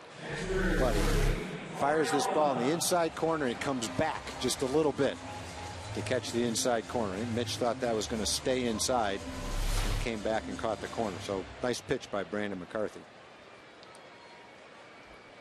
That's his third strikeout, and brings up Torrealba. 2 for 2. Doubled in the first Ranger run in the bottom of the second. His 17th run batted in. And then he got the big 5th inning started. We talked about McCarthy before the game started. He only had given up 2 home runs in 70 innings before this game. He gave up one to Beltre to tie the game. I think a lot of that has to do with, as Buzz was talking about, that little bit different arm angle, which is giving him more sinking action on his fastball. Makes it a little tougher to elevate in the air. He's gotten a couple up today that have been elevated pretty well. Hamilton's elevated a couple for doubles. Kinsler has a double, and Beltre hit that home run. Torrealba almost hit a home run, hit it right off the top of the center field wall. So he's got 70 innings and only 2 home runs, but not many of those innings have been against the Rangers as hot as they are right now. That makes a big difference. Well, he gets 2 strikeouts to begin the 6th inning. Norvit's saying, why couldn't you have asked the first base umpire before you made the call? Maybe he didn't see it that way. That's why Beltre points to the first base umpire on a check swing, hoping that he'll check before he makes the call. And, you know, he probably went, but maybe he gets the call. He said, just ask for help. Are you sure it was a strike? Eric Cooper said, yep, I'm sure. And he was probably right. So McCarthy gets his 3rd and 4th of the game. And now we'll try to get Chavez to complete a 1-2-3 inning. And the last time up, grounded a single off the bag at first base. I'm going to make the call right now. I'm not going to go today for Josh or Nelly or the big guys. I'm going for Endy. That is a bold move, sir. Well hit. He hit it pretty well. Good try, Andy. Rangers go 1-2-3, and yet another Sonic slam inning passes unfulfilled.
the 7th, and Tommy Hunter on the hill for the Rangers right now in relief. And Tommy's still getting used to this new role coming out of the bullpen. I'm comfortable with the baseball in my hand, so you know, whatever you got to do, you got to do. If it's 1 inning, if it's 5 innings, if it's a spot start, you know, I mean, that's the role I'm in right now, and something I have to, you know, adapt to. And not surprisingly, guys, Tommy said the biggest adjustment he's had to make is how to kill time out there in the bullpen and not drive his teammates crazy. I could see where that would be an issue for his teammates out there in the right center field. Really what it is, it's just an issue for new teammates. Generally, it's an issue for whoever's in the dugout, because between starts, he's got 4 days to do nothing. At least out in the bullpen, he might pitch. I think he's just sitting out there in the bullpen, and he can't make a trip back to the clubhouse every now and then. He doesn't have as many people to talk to on the bench. So getting used to the bullpen routine probably going to take Tommy a while. Well, he's going to get Jemile Weeks on just 2 pitches. Colby Lewis in 6 innings threw 105 pitches officially. 5 runs, 5 hits, 9 strikeouts, 3 walks. 2 of those walks turned into runs. Back to Emily. Well, and Tom, you're exactly right. He said the biggest adjustment comes in the beginning of the game because it's he and Yoshi Tateyama out there, and so they have a little bit of a communication barrier to deal with. So that's probably when it's most difficult, is in those early innings. Well, if Tommy feels bad about that, think about how poor Yoshinori feels. Exactly. I actually, through his translator, asked Yoshi how he's dealing with the Texas Heat. Specifically, how it compares with the hottest that has ever gotten in a game he's pitched in Japan.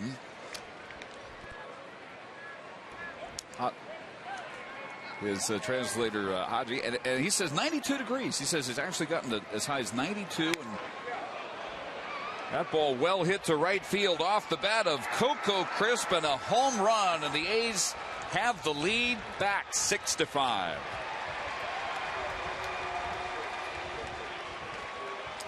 Only the 4th home run this year for Crisp.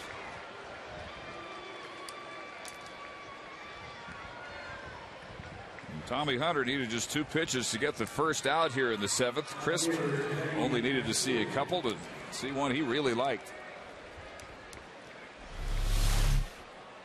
Trying to throw it down and away, and it's away, not quite as down as he might have wanted it.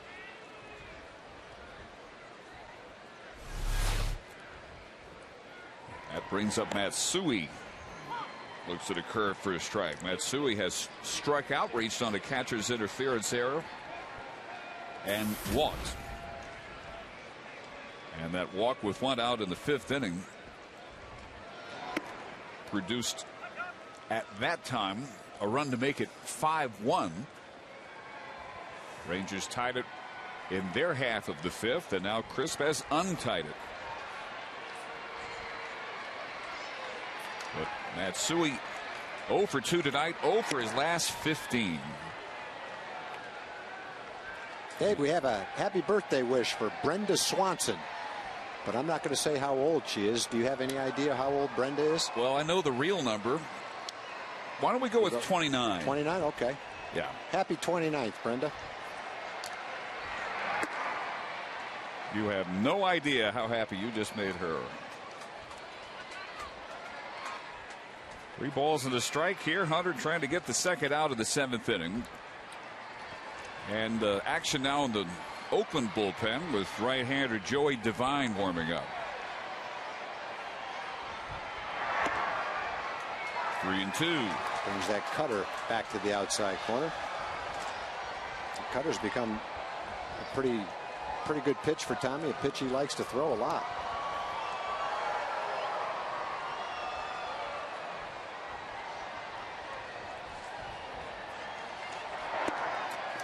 Missed outside. Matsui reaches for the 2nd straight time and a walk. Now when the Rangers bat in the bottom of this inning, McCarthy just retired the side in order, struck out 2. He's gotten the last 4 outs. He's only thrown 87 pitches. So it'll be interesting to see what Bob Melvin decides to do. Run Brandon back out there, see if he can get one more inning in with another lead, or let him finish on a high note. Right now, let's go to our Fox Sports Southwest studios for a McDonald's Dollar Drink game break.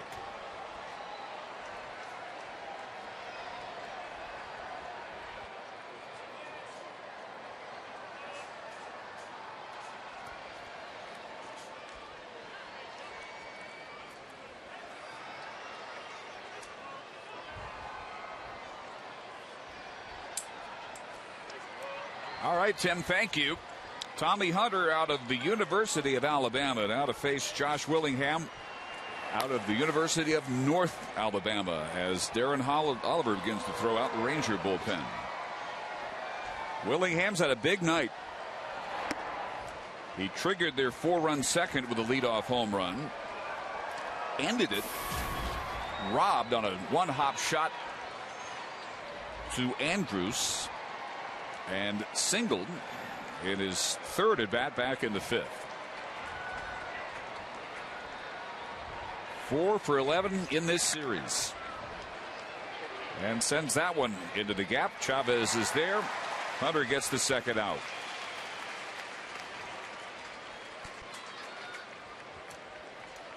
That'll bring up Scott Sizemore, who has flied to center, struck out. And last time up, got one to bounce in front of Cruz out in right field, but Cruz on a deke was able to throw out Willingham, who thought he was going to make a catch, so he threw him out at the second base, and Sizemore was stuck with a fielder's choice, although it did bring Matsui home from 3rd.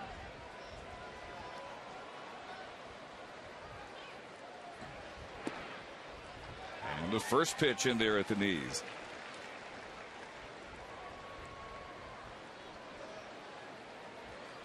Mariners and the Angels now in the top of the 4th inning at Angel Stadium, and LA leads that one 4-1.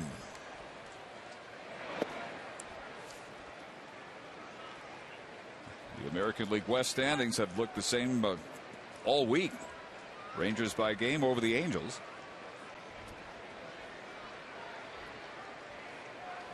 Briefly they had it up to 2. And there goes the runner, and the throw barely in time to Kinsler to get Matsui, trying to sneak his way to second. Nice play by Kinsler. I thought that throw was going into right center field. I did too.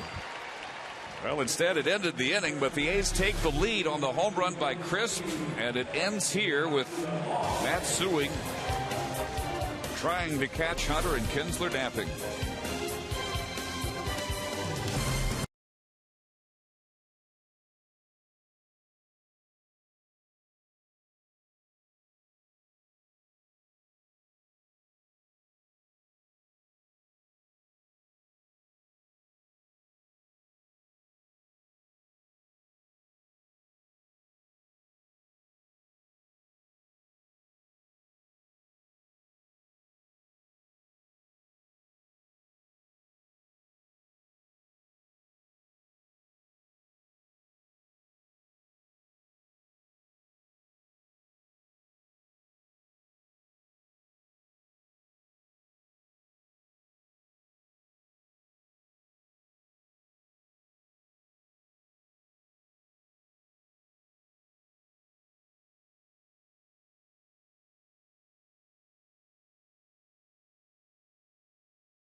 Fox Sports Southwest is brought to you by your Texas Ford dealers.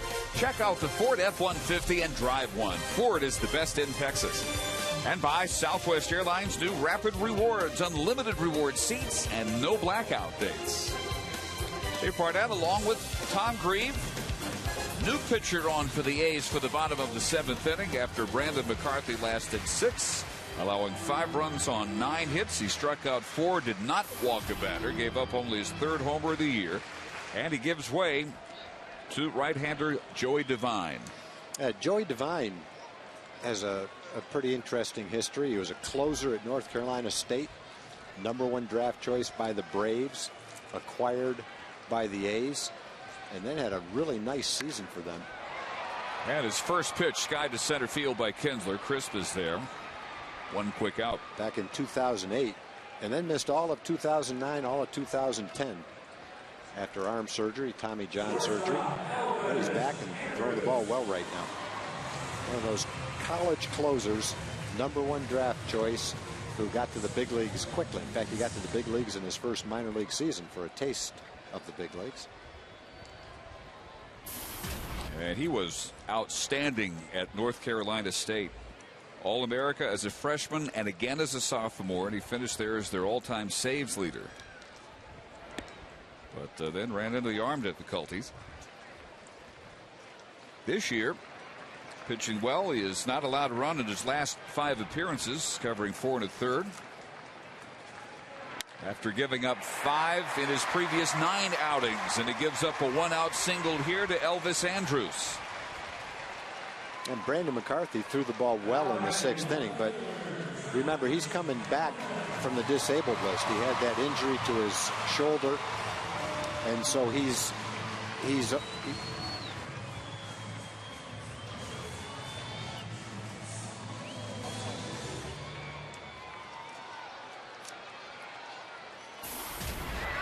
Here's Josh Hamilton.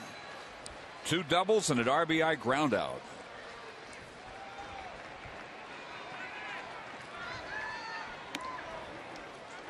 So I think in McCarthy's first game back from the disabled list, he threw 83 or 85 pitches. So he was probably under some kind of a pitch count in this ball game.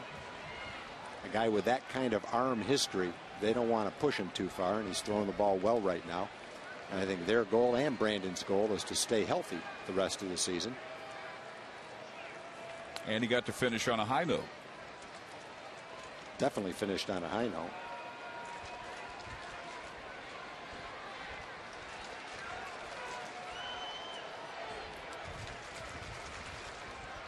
Now it is Devine who is dealing with the tying run at first base, 1 out.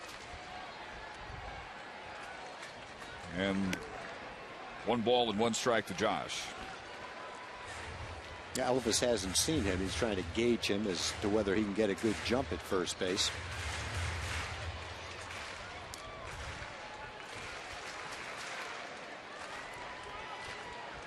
A base runner that hasn't seen a pitcher likes to take a big lead, not going, but try to make him throw over and get a good look at his good move to first base.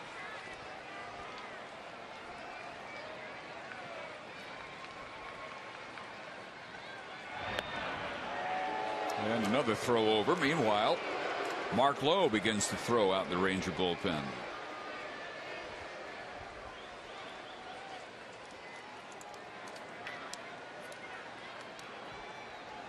Joey Devine last worked 3 days ago against Seattle.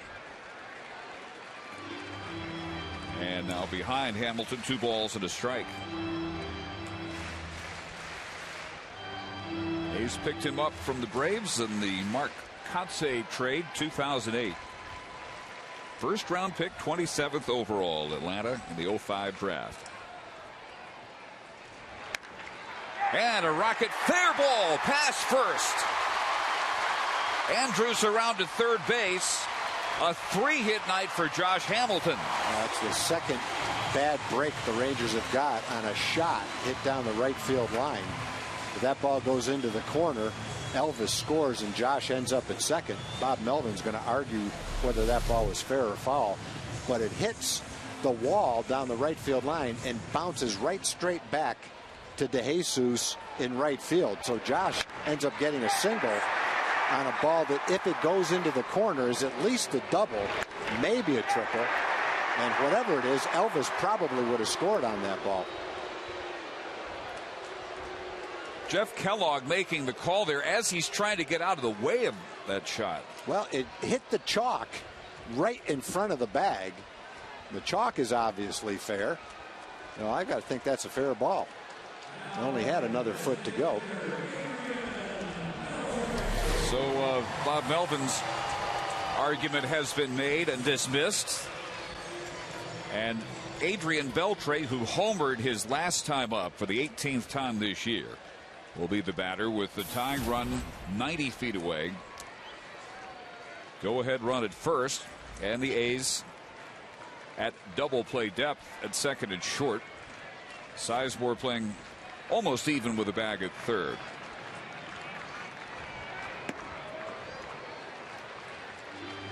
First two times up against Brandon McCarthy, Beltre grounded out to second and popped to short.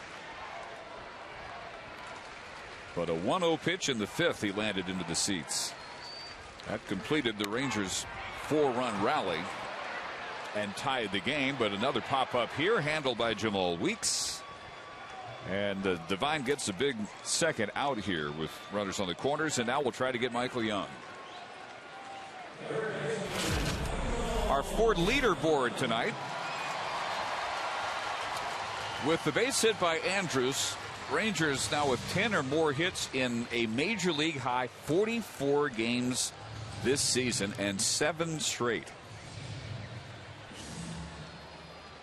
They had 4 through the first 3 innings. They got 5 in that fifth. And the singles here off of Devine by Andrus and Hamilton give the Rangers a total of 11 base hits in this game, out hitting Oakland 11-6. But down by 1 run. I'm sure in this situation right here, Bob Melvin is out talking to Devine. You've got Michael Young up. Nelly Cruz is the hitter after Michael Young. Michael's hitting 80 points higher in a 1-run game and a man at third base. I'm sure Bob Melvin is out talking to Devine on how they want to pitch Michael. And a guy who's hot and hitting close to 330, you're going to be careful to him right here. Base hit ties the game. Michael singled his last time up and goes after the first pitch here. Backhand to the corner by Pennington, and they get the out at second base just ahead of the slide by Josh Hamilton. So Joey Devine allows 2 hits but maintains the lead into the 8th inning at 6-5.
Well, Tommy Hunter back out for the top half of the 8th inning and gets a foul on the first pitch he throws to Scott Sizemore.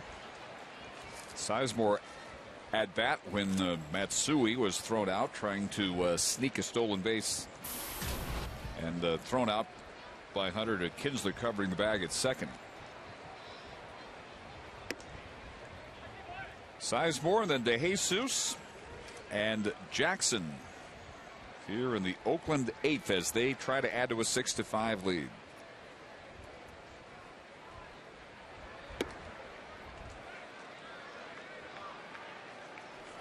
Game was tied at 5. Hunter got the first out in the last inning before giving up the go-ahead run on a homer to Coco Crisp, going deep for only the 4th time this year.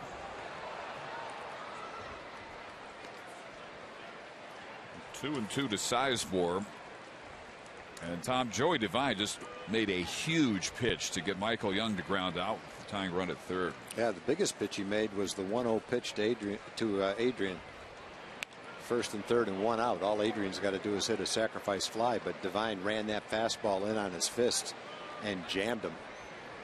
Quality pitch. He leaves one out over the plate. The way Adrian's swinging the bat right now, the result probably would have gone in the Rangers' favor, but he made a good pitch on him, jammed him. Michael hit the ball hard. He just didn't quite get it in the hole. Then there was a question whether Weeks kept his foot on the bag, and I guess he barely did get that force out at second base. 3-2 pitch might have been up and in. Ground ball handled by Michael Young, and Sizemore the first out of the 8th. Let's check in with Jim Knox. All right, Dave, real quick time for the progressive fan of the game. It has to be Bobby and RV, both guys from Granbury, come with this nice constructed duct tape hat. How long did it take you guys to build this, Bobby? It took us about an hour to build this little contraption right here. RV here, he can build a house of duct tape. All right, RV, here's the bag, here's the shirt, here's the hat. You got anything else to say? Yeah. Go Rangers! There we go. RV, very nice. There we go. Yeah. It's gonna build a way with duct tape. Guy can build a house with duct tape. That's one talented guy right there. Well, Tommy Hunter retires the first batter of the 8th inning, and now Darren Oliver, the lefty, come again with the left-handed hitter DeJesus on deck.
Well, next Tuesday night, Josh Hamilton, for the 4th straight year in a Ranger uniform, will be in a starting American League outfield in the 2011 MLB All-Star Game, as managed by Ron Washington. Coverage begins Tuesday live from Phoenix at 7 p.m. only on Fox. Tune in, see the Ranger contingent against the National League All-Stars. Darren Oliver with The left-handed batting right fielder David DeJesus on for the 36th time this year,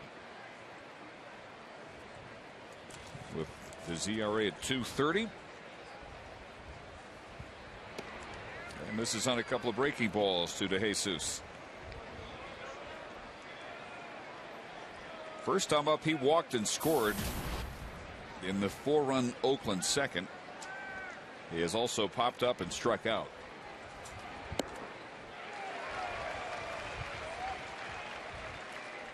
Darren Oliver, well rested. Last batter he faced Sunday against Florida. He gave up a 2-run double. But over his last 16 games, only 3 earned runs in 13 innings. And comes back to even it up at 2 balls and 2 strikes to DeJesus.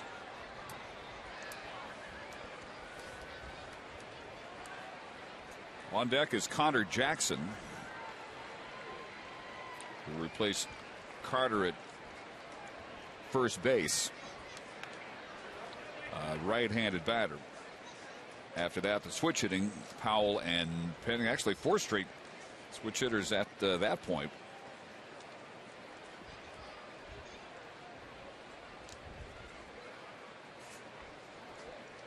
Pennington, Weeks, and Crisp, 9, 1, and 2 hitters, all switch hitters. Powell has been a switch hitter in his career. 2-2 opposite field. Hamilton is there. So Tommy Hunter gets the first out of the Oakland 8th. Oliver gets out number 2. Hunter pitched an inning and a third, gave up a run on the only hit he allowed, the crisp go-ahead homer in the 7th. He also walked Matsui, didn't strike anybody out. And here is Jackson.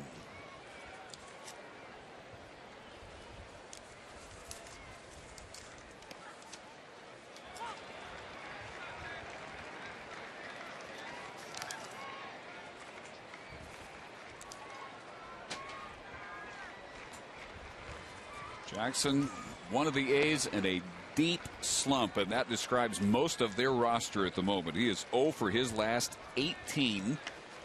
If he comes up short here, it equals the longest hitless streak of his career. He went 0 for 19 August of 05. Back a little further, his last 11 games, he's 4 for 36, 111. But against left-handed pitching, not bad, 289 this year. And he drives that one into the gap on the way to the wall in left center field. Jackson comes through to end that 0 for 18. A 2-out double off of Darren Oliver.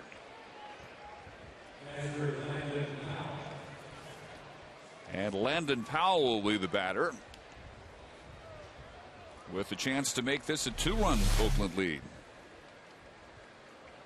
Yeah, earlier in the year, Jackson was swinging the bat pretty well against the Rangers. All the A's were swinging a little bit better than they are now. Although they had 5 runs last night, they've got six runs tonight. Only 7 hits. They bunched them all, most of them together in the 2nd inning. Yeah, and a couple of walks issued by Colby Lewis also scored. And those runs loom pretty large right now.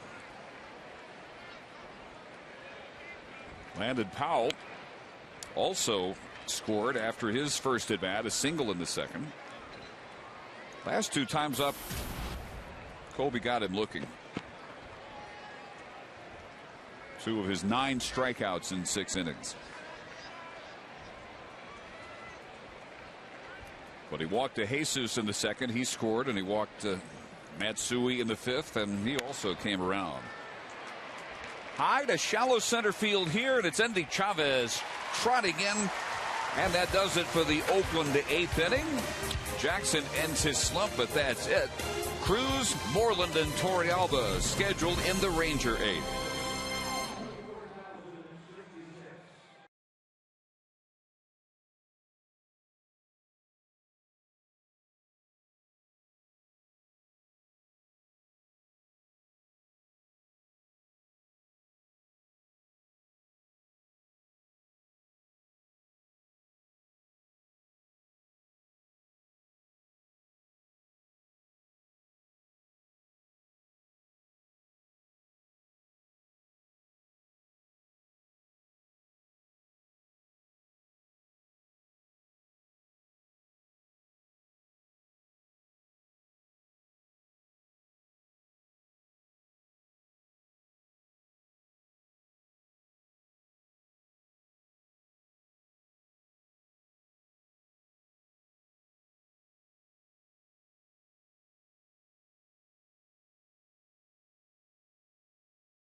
5 p.m. last game before the All-Star break, and the first 10,000 kids 13 and under will receive a Nelson Cruz boomstick, compliments of Texas Dairy Queen. Get your tickets for Bat Day at TexasRangers.com or by calling 972 Rangers.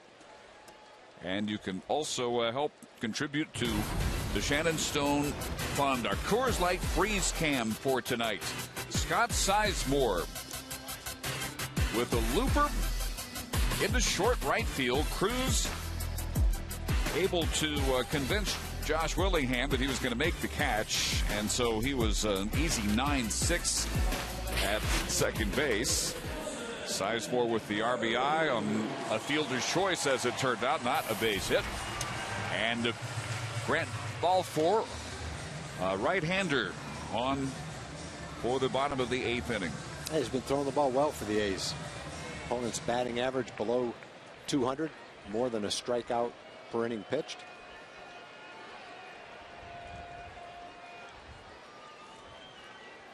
Rangers had a pretty good chance in the 7th, and probably would have had a better chance if Hamilton's ball had gotten down in the corner instead of hitting the side wall. Would have been 2nd and 3rd. Don't know exactly what would have happened after that, but much better chance to score. Wouldn't have been a force out at second base on Michael's ball, for one thing, if he hit that same ball.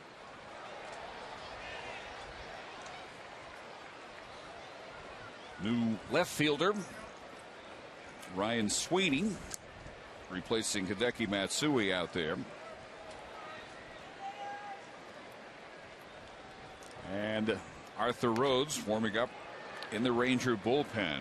Balfour also worked the 8th inning last night, and he retired the side in order. Kinsler, Andrus, and Hamilton. Rhodes along with Feliz in case the Rangers come up with the run here in the bottom of the 8th. Ranelli had 2 good fastballs to hit, 2 good swings, but 2 pitches right down the middle of the plate.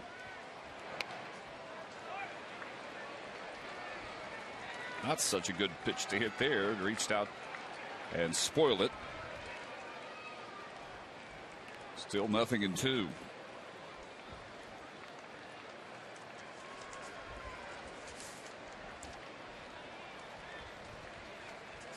Cruz 0 for 3 last night and 0 for 3 tonight.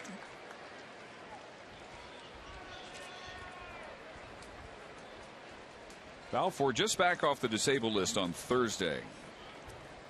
So his 1-2-3 inning last night showed that he looked pretty healthy. And he gets Cruz on strikes here. And he has retired all 4 Rangers he's faced now. Well, the first 2 fastballs were right down the middle. That fastball was right near the outside corner. Much better pitcher's pitch. Got away with a couple of fastballs right in the hitter's zone. Of course, he's popping them up there at 93 or 94 miles an hour, which gives you a better chance of succeeding with that pitch. Mitch Moreland, first time up, reached on an infield single and scored the first Ranger run on a double off the top of the center field wall by Torrealba. Next time up, hit it a scorcher right at Weeks, the second baseman, and caught looking on a full count pitch in the 6th.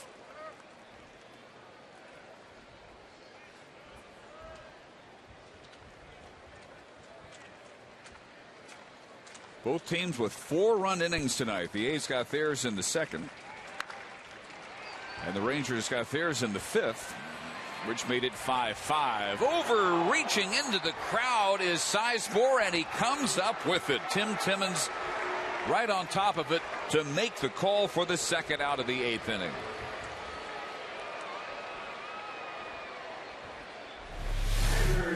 A good play by Sizemore.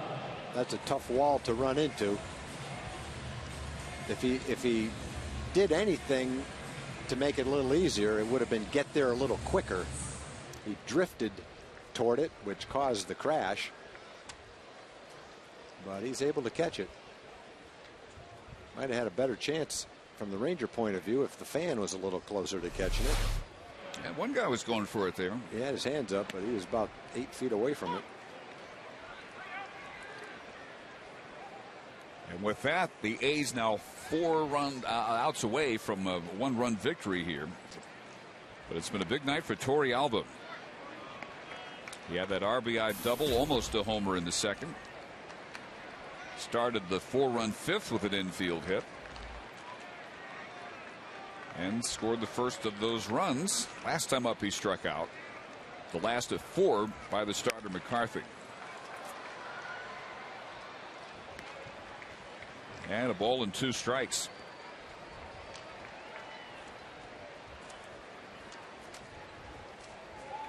Seattle's made it a little closer out in Anaheim.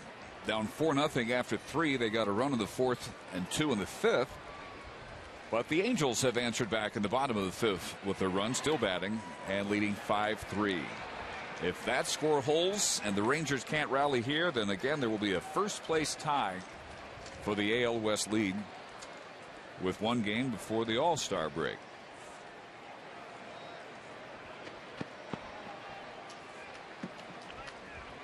Great matchup out there tomorrow. Felix Hernandez against Dan Herron. Torey Alba reaches out and taps it out to Weeks at second base, and for the second consecutive night, a 1-2-3 8th inning turned in by Grant Balfour. On to the 9th. It's still the A's by 1.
Tribute to the memorial funds that have been established in honor of Shannon Stone, the Brownwood firefighter who passed away here in the accident on Thursday night. You can contribute at the Rangers Foundation kiosk here at the ballpark, at any Metroplex Plains Capital Bank, online at texasrangers.com/fund. As Cliff Pennington leads off the 9th inning here. And the Brownwood Fire Department has also established a Shannon Stone Memorial Trust Fund. You can contribute there online at brownwoodchamber.org. So a number of ways that all of us can try and turn an awful tragedy into at least something for Shannon Stone and his fans and his family.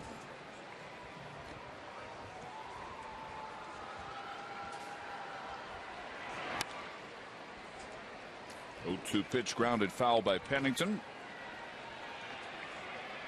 who singled in a run and scored in their 4-run second inning. Since then has struck out and lined to first.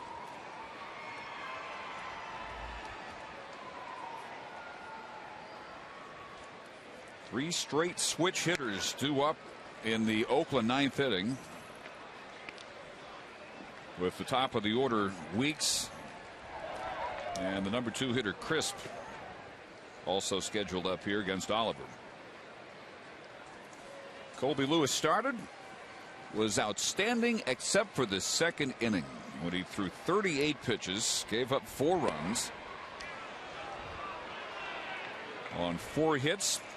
Error on a catcher's interference play factored in there as well for an unearned run. Colby struck out 9, walked 3.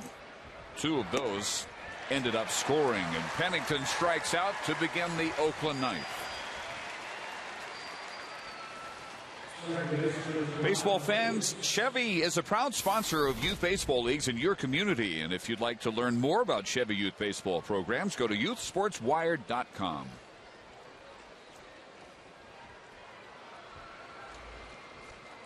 Oliver has retired 3 of the 4 batters he's faced, and now Weeks batting from the right side. Tonight he is 1 for 4, an RBI single in that second.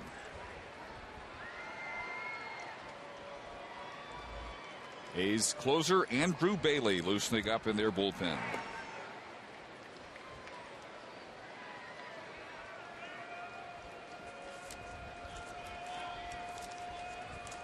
Weeks from the right side.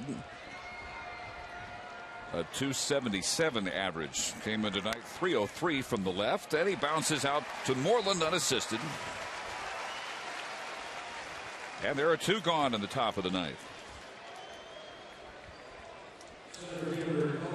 And that brings up Coco Crisp, whose 4th plate appearance of the game is the difference. Against Tommy Hunter with 1 out in the 7th inning, he hit his 4th home run of the year. He's not a home run hitter, but he got a pretty good pitch to hit. Not that difficult if you hit one well and get it up in the air to hit it to that part of the ballpark and end up with a home run. 3 of his 4 left-handed. He's 282 from the left side, just 228 from the right side.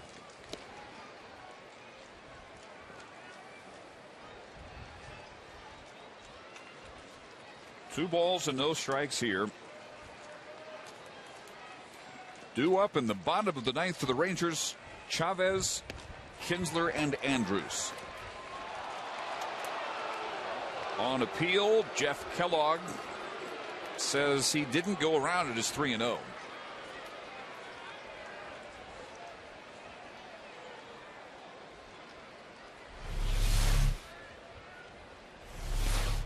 Looked like a good call. I don't know how he stopped his swing, because he had committed the start of that swing to swinging and stopped it abruptly. That's pretty good back control to be able to stop it that quick.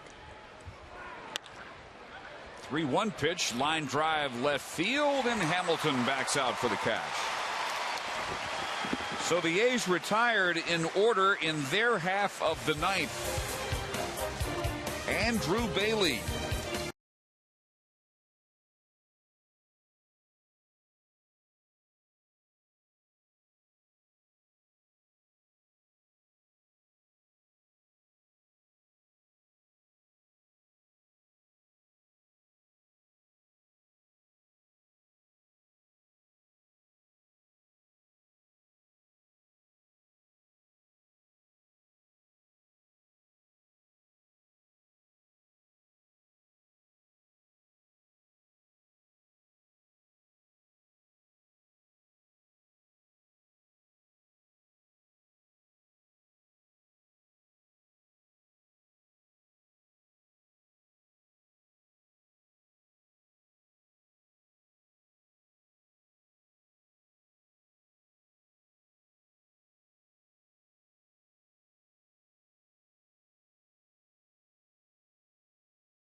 of the 9th. Emily Jones and I am everywhere this evening, gentlemen. Back up on the set of Rangers Live, and Steve Busby and I will be here to break this one down from top to bottom. Hopefully, we'll head inside the clubhouse, get some good come-from-behind reaction. Hopefully some 9th inning heroics still left in this team. Guys? That would be nice. They will have to come against the A's closer, Andrew Bailey, on for the 9th inning. Well, the Rangers score a lot of runs on the home run. Bailey hasn't given up a home run yet. He's only pitched 14 innings. He's had some injury problems, but he's got a great arm. And when he's healthy, he's an excellent closer. He blew his first save opportunity this year and has converted each of his last 8. And in his career, 59 out of 67, 88%. That's the best in Oakland history. In the 9th inning, he's got Chavez, Kinsler, and Andrews as the Rangers have their 5-game winning streak and perhaps sole possession of first place in the West on the line here. Chavez, an infield hit, scored the second of their 4 runs in the 5th to pull even. And he sprays this one on the ground to size for it. Third, 2 pitches, 1 out for Bailey.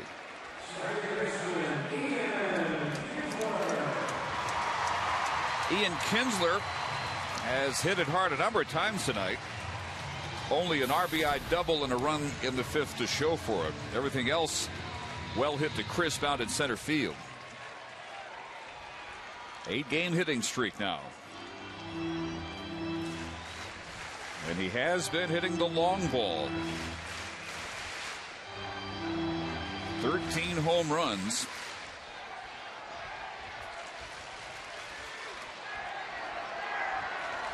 Maybe a threat to hit the first this year off of Bailey.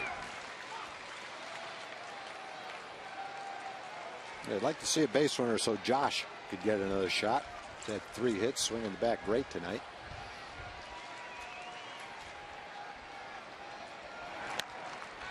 Center field again. Not well hit this time. Chris comes in to grab out number 2. He has retired Kinsler 4 times in Ian's 5 at-bats tonight. So, last chance for the Rangers in their 5-game winning streak, Elvis Andrews, who has driven it around on a sac fly, actually a line drive to right in the 5th, and singled his last time up in the 7th.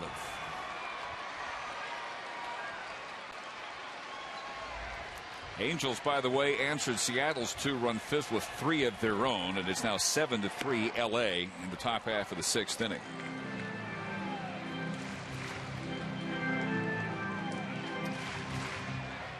So looking like sole possession of the lead definitely on the line here.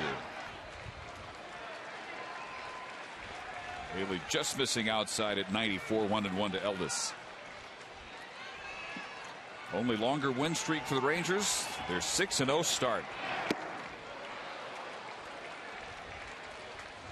And now a pitch away from seeing Bailey come in and nail down a 1-run victory.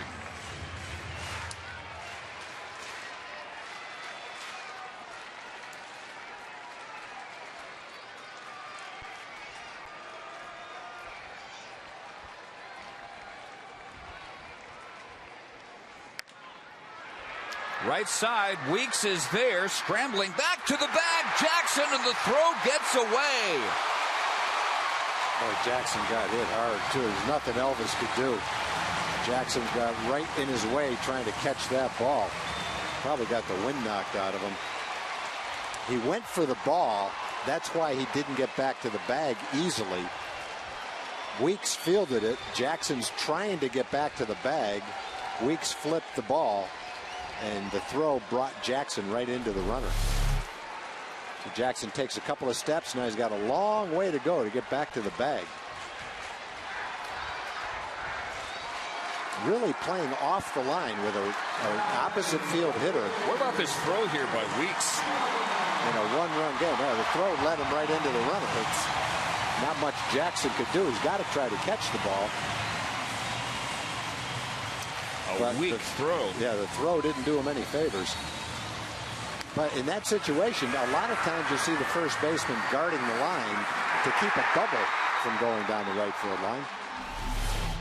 Playing way off the line, and Rangers get a little bit of a break right there. Now Josh does get a chance to hit. That is scored as an infield hit. And here is Hamilton as the winning run at the plate with 2 outs in the 9th inning. And it's already a 3-hit night for Josh, including doubles his first 2 trips and an RBI ground out. He would have had a double his last time if that ball didn't hook and catch the right field wall and bounce right straight back out to DeJesus. Also might have scored Elvis with a 6th run if it got down into the corner.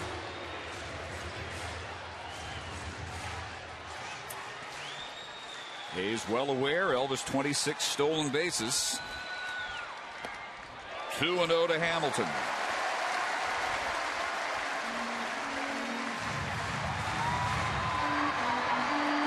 Hamilton, then Beltre, if needed.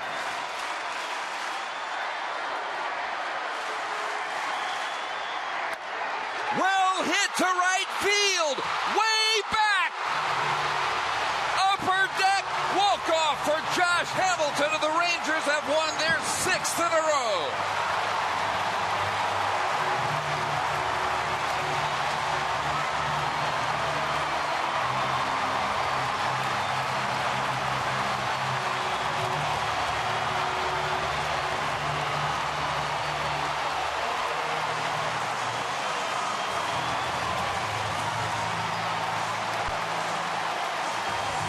Fantastic ending to an extremely trying week for Josh Hamilton, for this franchise. As he goes deep, the first man to hit one out against Andrew Bailey. He can't swing the bat much better than he swung it tonight. And Bailey's got a good fastball, but he got behind 2 balls and no strikes, and he doesn't have enough fastball to groove a 2-0 pitch to Josh like this.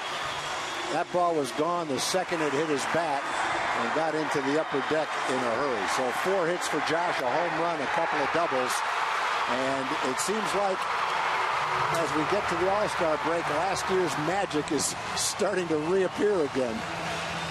Yeah, so are the tape measure shots.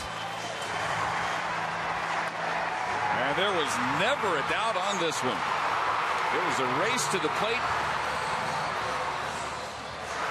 And the biggest celebration, I think, this year, greeting Josh Hamilton. Well, you've got a really good young closer on the mound. A 1-run lead. You've got 2 outs and nobody on. And the Rangers get a break. Weeks' throw was not a strong throw to first base. Elvis crashed into the first baseman. You get a base runner. You just want to see Josh get a chance at the plate. And then on the 2-0 pitch, he launched it. Josh is with Jim Knox. All right, thank you, Dave. Josh, you come up in a situation like that, down to your final out. What are you looking for? What did you hit? I hit a cutter, fastball, and that's what you look for. You want to be selective in a situation like that and make them throw the ball to you. I knew they might try to get me to chase a little bit at first, and then he had to come back with the fastball. After you hit it, no doubt in your head, it was out of there. Yeah. I knew it as soon as I hit it, but I can't stand around and watch it like the other guys. I got to take off running. And then, of course, the congratulations at home plate. It was a party at home plate. It was fun. I actually envisioned it before I went up there. Said it'd be nice to do it again. It's been a long time since I've done it. This was a 6th straight win by the Rangers. That ties the winning streak for the longest one so far this season, the beginning of the year. That's very special considering the Angels are winning tonight. Yeah, we're feeling good right now, and we're doing the best we can to play all aspects of the game right now and fight back as much as possible, especially when we get down. But Kobe did a good job settling down, came back. Tommy came in, did what he had to do, and Ollie came in and shut it down. Josh, congratulations on the big night. Dave?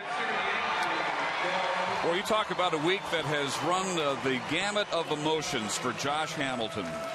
Not that it does anything in the long run to erase the other event this week, but what an ending tonight with a walk-off 2-run blast into the upper deck to give the Rangers their second 6-game winning streak of the year. Their first 6 games of the year, their last 6 with one more before the break.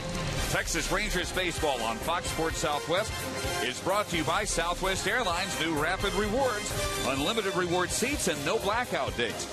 By the Progressive Insurance Group, from money-saving car insurance quote. Call 1-800-PROGRESSIVE today.